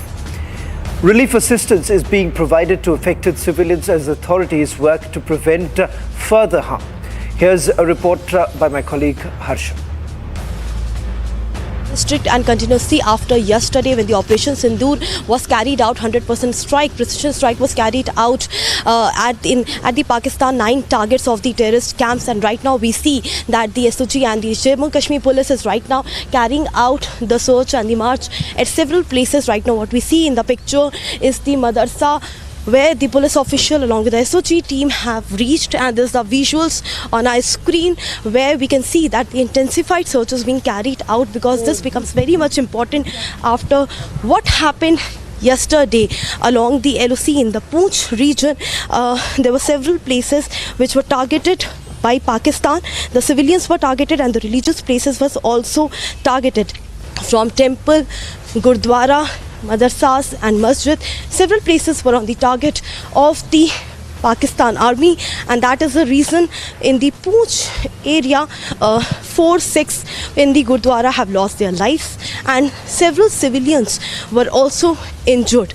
But right now what we see is that these thorough checks is being carried out to ensure that none of the civilian is stuck in any of the premises and in any of the infrastructure. Let me now take you through the other segment of the forces first. Ex-servicemen in the valley lauded the forces on the successful airstrikes on Pakistani terror launch pads in retaliation to the Pahalgam attack. Raj Singh Charak, the district president of the Ex-Servicemen League, Doda, the blood of all citizens was boiling after the savage terror attack in Pahalgam. He also lauded the centre for its stern resolve in striking back at Pakistan 14 days after the dastardly Pahalgam killings.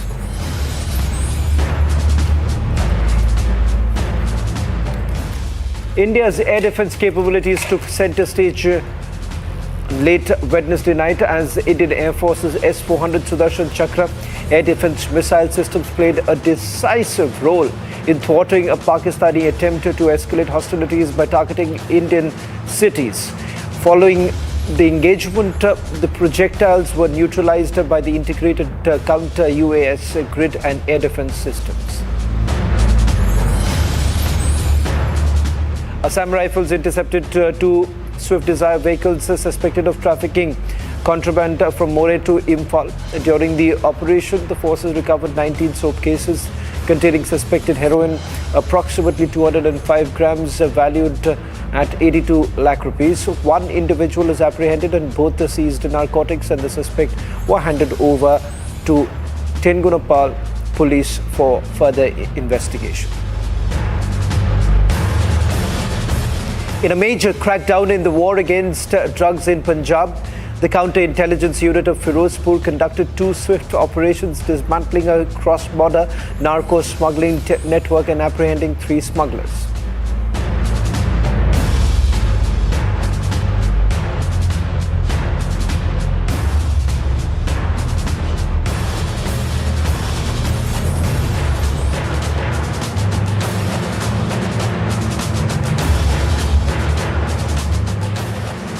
A massive blow to Pakistan's security forces. A deadly IED blast in Balochistan's Bolan region has left 14 soldiers neutralized, with the Baloch Liberation Army claiming responsibility. The BLA fighters have also now released a chilling 5-minute video capturing the brutal attack. This is just the latest in a series of high-profile strikes by the BLA as their agitation and war against Islamabad intensifies. Here's that report.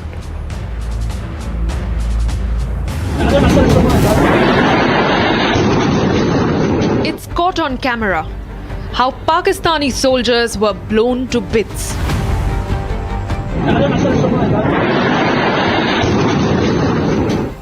The Balochistan Liberation Army has released a 5-minute video that captures the targeted attack on Munir Army personnel.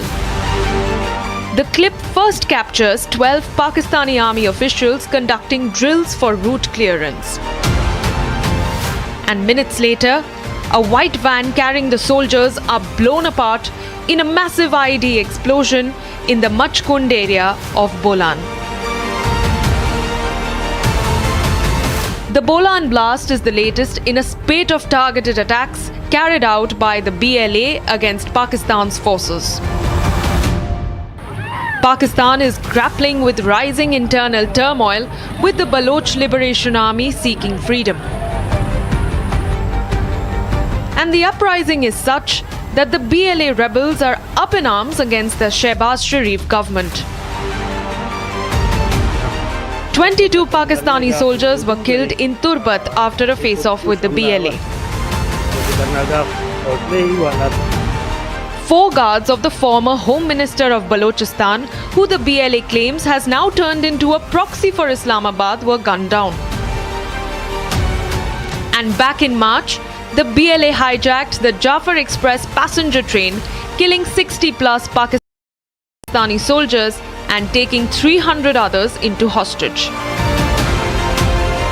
The BLA-Pakistan tensions escalate at a time when Islamabad is attempting to come to terms with India's payback for the Pahalgam terror attack.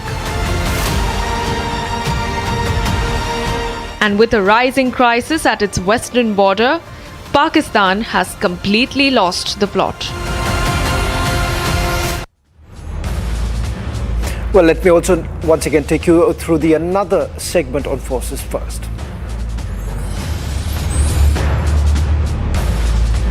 Sindoor means we all lost our husbands. That means our lives.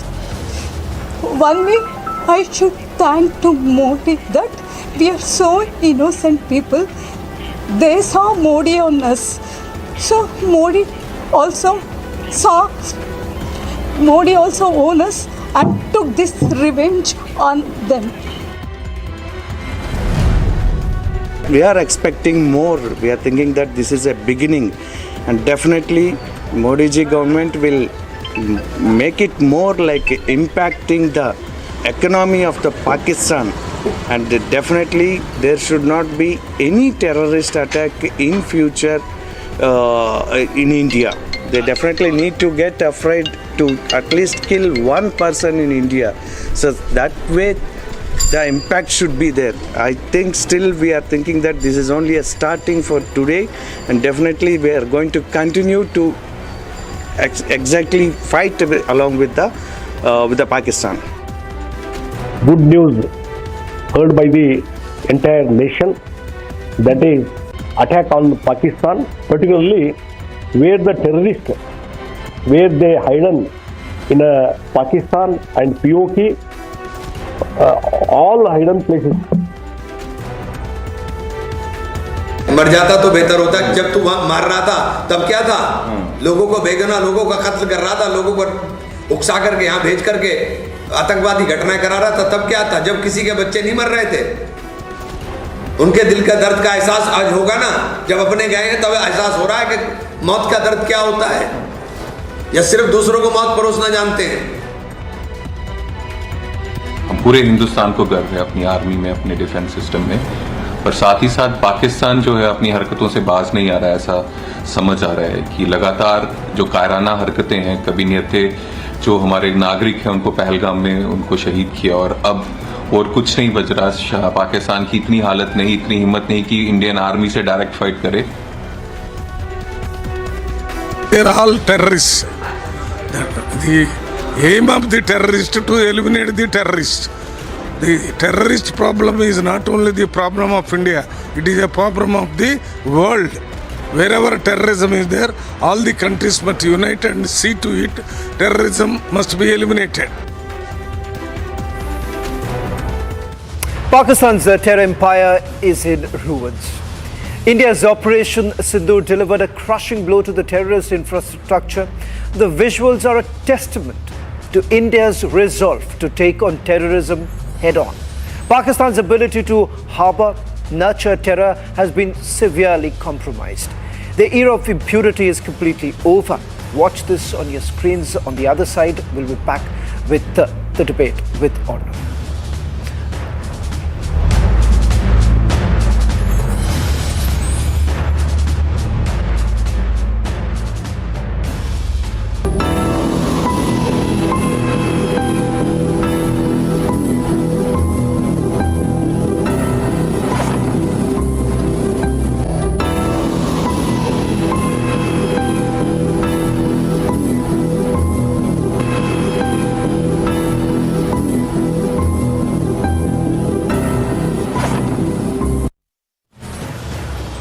Hi, this is Chef Ranveer Brar. Guarantee you brilliance on behalf of IIHM. Mahi sir, how much do you love your fans? Honestly, I love my new fans. पुराने वाले बेकार में शोर करते sir fans हैं शोर तो करेंगे ही ना नए वाले नहीं करते and they listen to what I say. The new generation Orient BLDC fans. Super silent performance with voice control.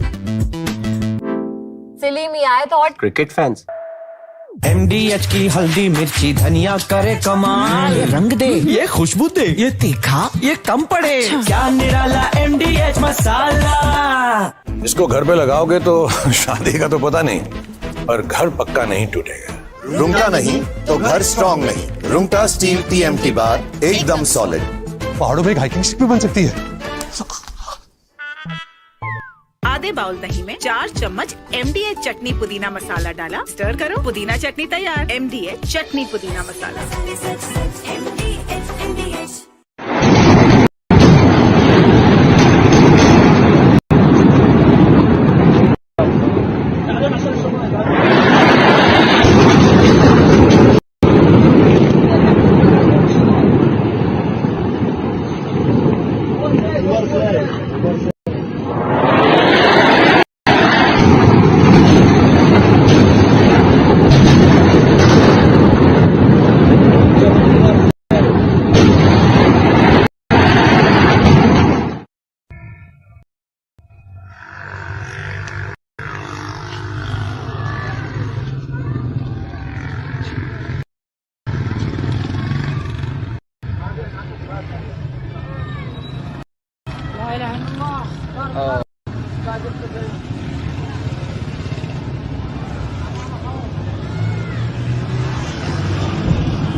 अगर उन्हें 4 की याद करेंगे डेरा मस्ती खाली करोगे भाई वहाँ देखना वाम कैसे आ रही है वहाँ से कैच होगी नहीं होगी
I think we can see an explosion. We hear an explosion.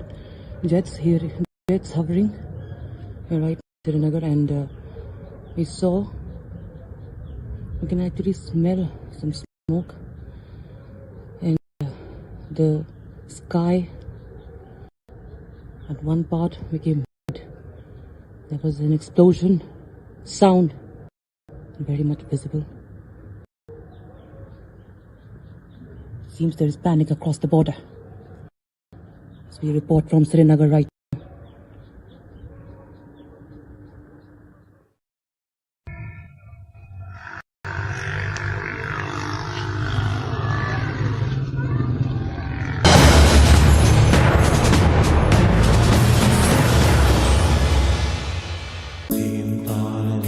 At Amity, we are committed to building a stronger India through world-class education and research, to nurture ideal citizens who, together with the leaders of today and tomorrow, will make India a world superpower.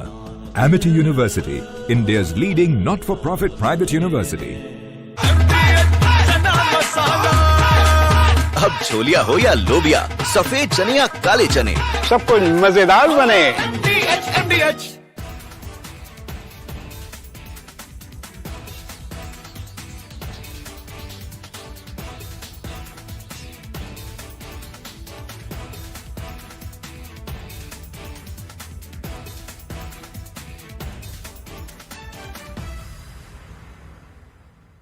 दादी के हाथों का जादू और खुशबू से महकता घर, माँ की मुस्कुराहट और खाने की सुगंध। MDH गरम मसाला, क्योंकि हर रिश्ता है स्वाद से जुड़ा।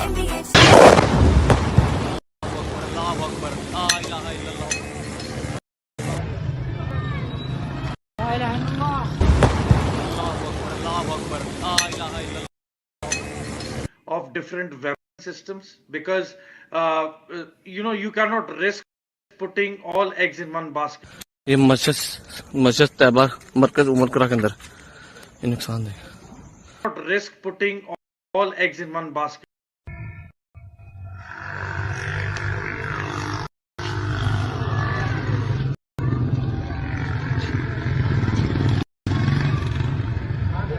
Risk putting all eggs in one basket. Mender here, and most some of the visuals. I can see some. are at the LOC.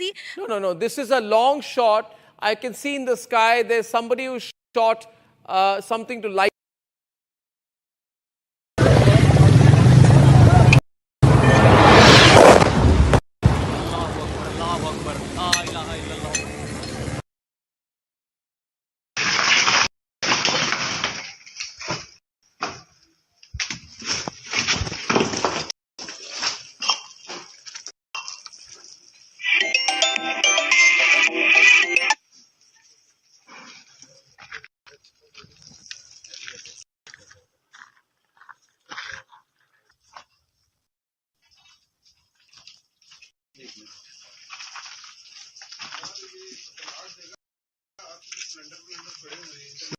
Leakage है, लीकेज भी है। हाँ लीकेज है।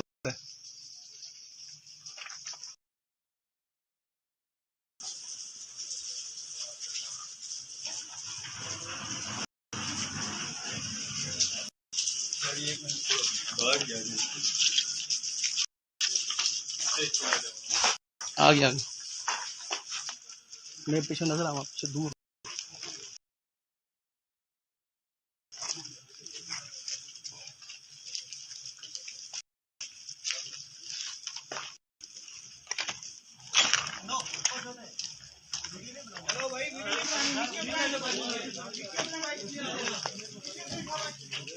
पीछे।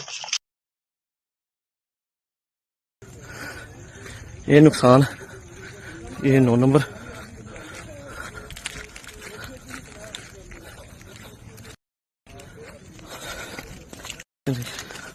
ये मस्जिद तैयबा मरकज उमरकरा के अंदर नुकसान है।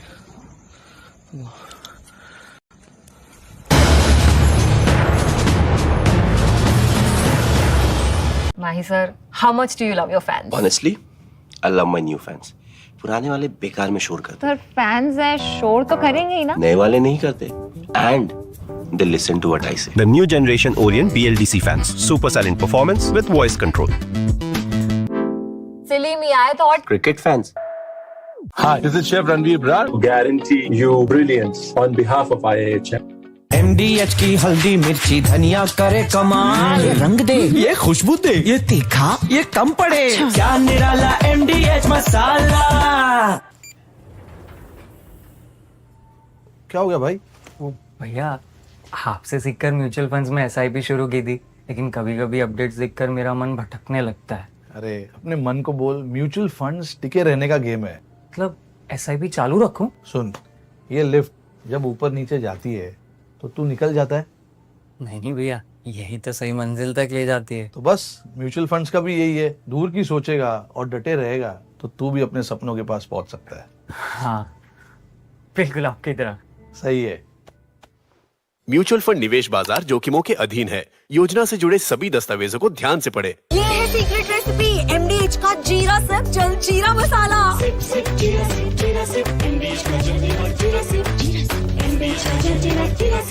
पाकिस्तान इंडिया ने जंग शुरू कर दी है। अभी मेरे बहावलपुर सिटी के अंदर मौलाना मसूद अजहर साहब के जो है मदरसा है उसके ऊपर 4 मिसाइल दागे गए हैं। 4 मिसाइलों के साथ हमला किया गया है मौलाना मसूद अजहर के मदरसे के ऊपर। हम अपनी अफवाज पाकिस्तान के साथ खड़े हैं, लेकिन मेरा सवाल है कि हमारी एजेंसीज कहाँ सोई हुई थी, हमारी अफवाज पाकिस्तान कहाँ सोई हुई थी जब ये हमला हुआ। मुजफ्फराबाद की भी खबर आ रही है कि मुजफ्फराबाद वाली साइड पे भी ये अटैक हुआ है, लेकिन सबसे पहले मेरे बहावलपुर सिटी के अंदर अटैक हुआ है ब्लास्टिक मिसाइल के साथ। उन्होंने हमला किया है मौलाना मसूद अजहर साहब के मदरसे के ऊपर। 4 मिसाइल मारे गए हैं। अभी ये कहना कबल वक्त है कि गोया कितनी सच्चाई है इस खबर की, किस साइड से ये मिसाइल आए हैं ये अभी कंफर्म होना बाकी है, लेकिन ये कंफर्म न्यूज़ है कि उनके मदरसे के ऊपर 4 मिसाइल मारे गए हैं।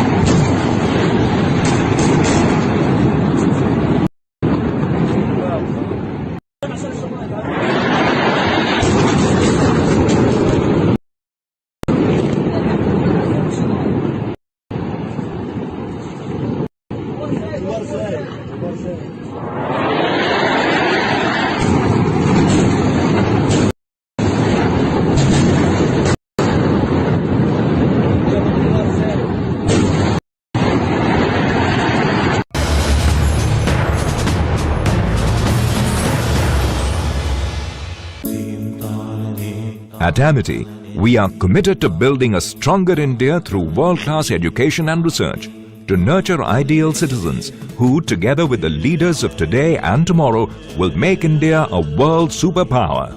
Amity University, India's leading not-for-profit private university. MDH की देगी मीरज, देगी मिर्च का तड़का, अंग अंग फड़का। MDH की देगी Miraj.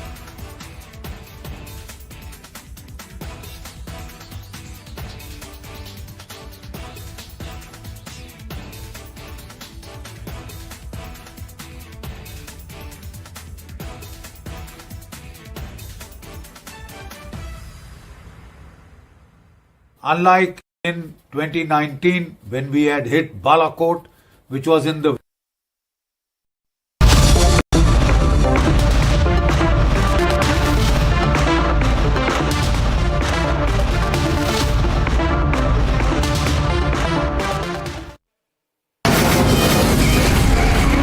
From the Republic Media Network headquarters, it's time for Arnab Goswami on the debate.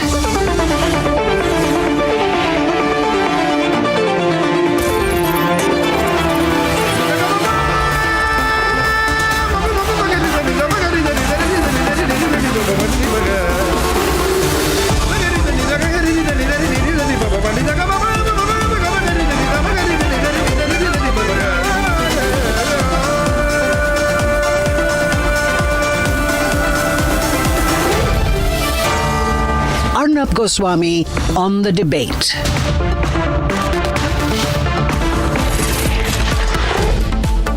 On the show tonight, ladies and gentlemen, it's Operation Sindoor 2. In complete action, India has clinically intercepted Pakistani missiles, and we've set the record straight. At 9 p.m. tonight, why I feel Pakistan has made a huge mistake by escalating the attack. The response now is on our terms.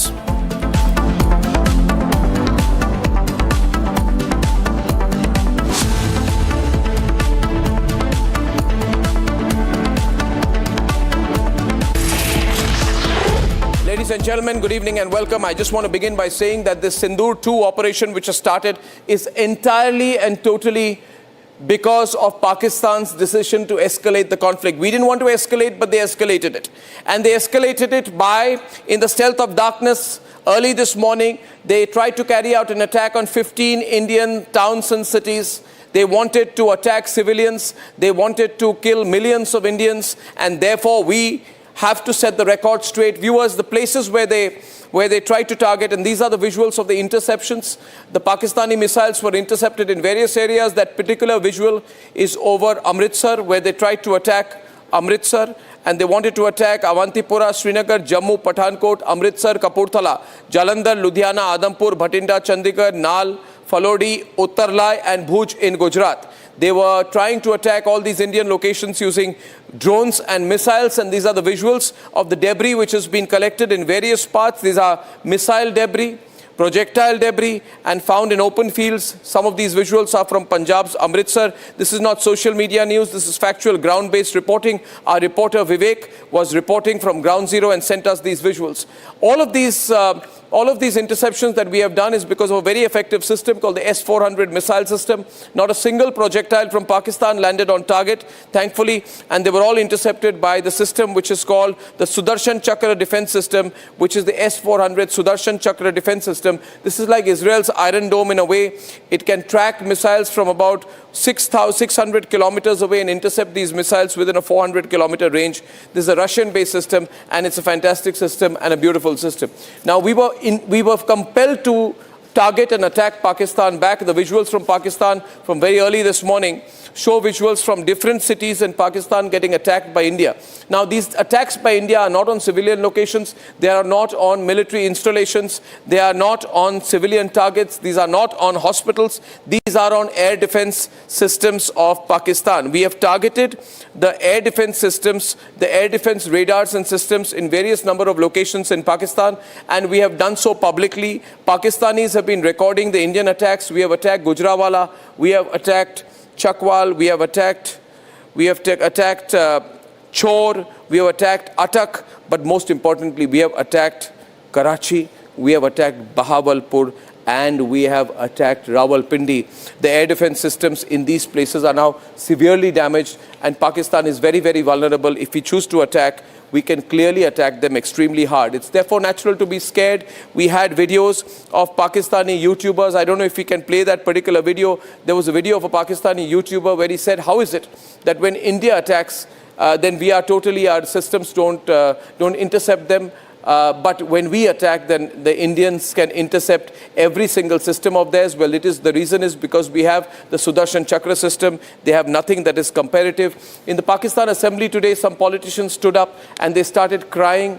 They started weeping. The scenes in the Pakistan National Assembly were pathetic. This is a defenseless country. It knows that its army has collapsed. Its air force is not working.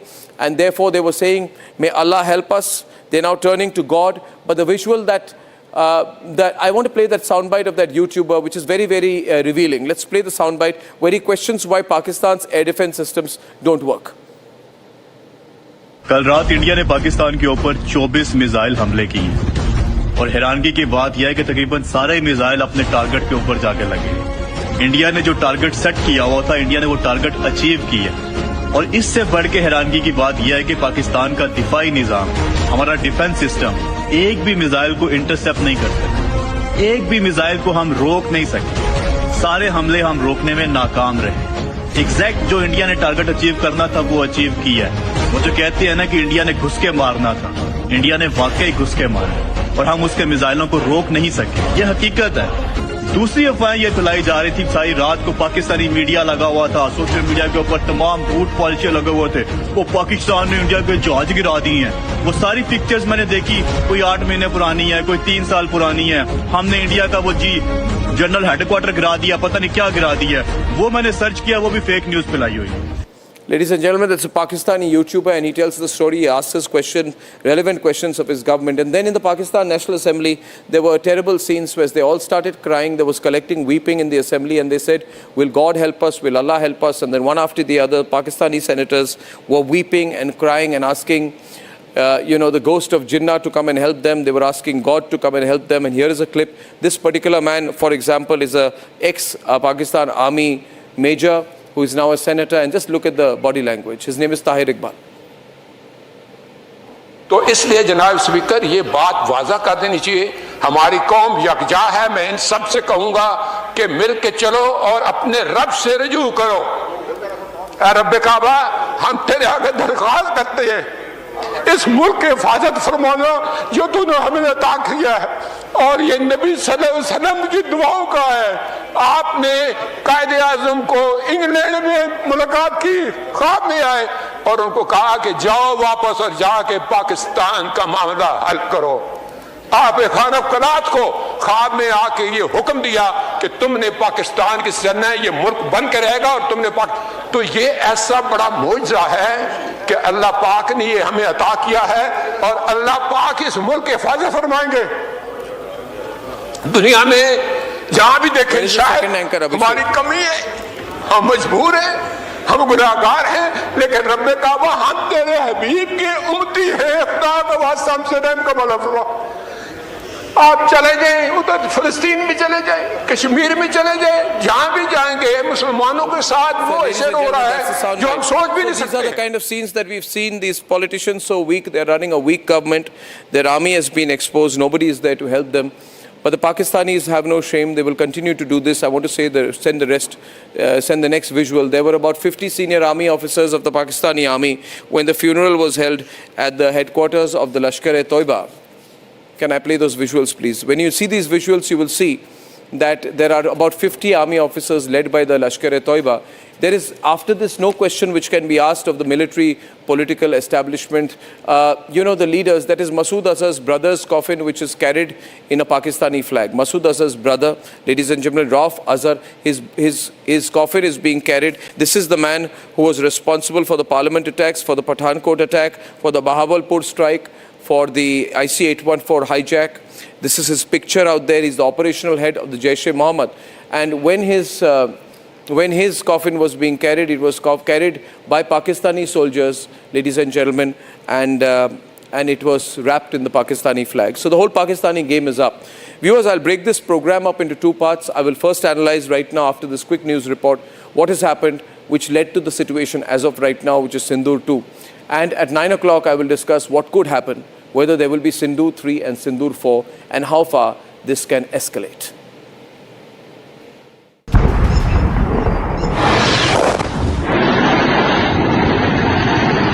India struck Abbas terrorist camp, a Lashkar center, and in the next half an hour, India eliminated 100 terrorists at 9 locations in planned and precise strikes. In a big victory, terror dens were decimated, terrorists eliminated. Kandahar hijack mastermind and Jaish-e-Mohammed chief Masood Azhar's brother Rauf Azhar was also killed in one of the 9 locations.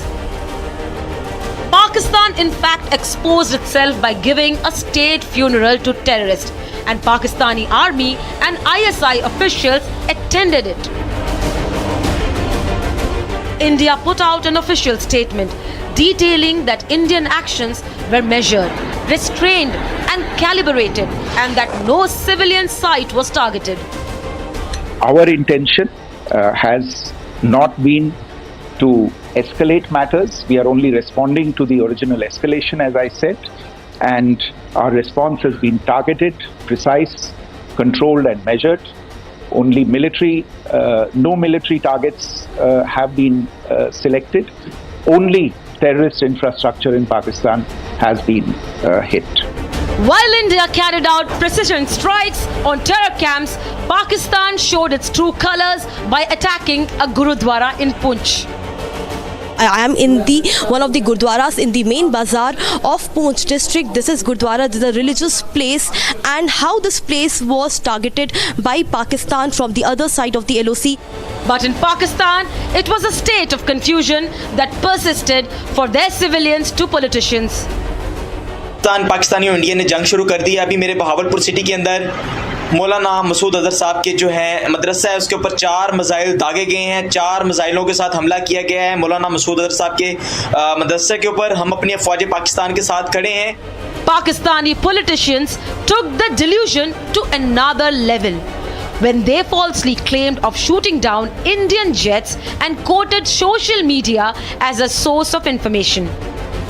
It's all over the social media, on Indian social media, not on our social media. The debris of these jets fell into Indian occupied Kashmir, and it's all over Indian media today. Unable to save face, Pakistan tried to attack 15 cities with a population of over 1 crore 25 lakhs with their missiles and drones. On the night of May 7th and 8th, India slept peacefully with zero impact and woke up to the debris of Pakistan's failed projectiles.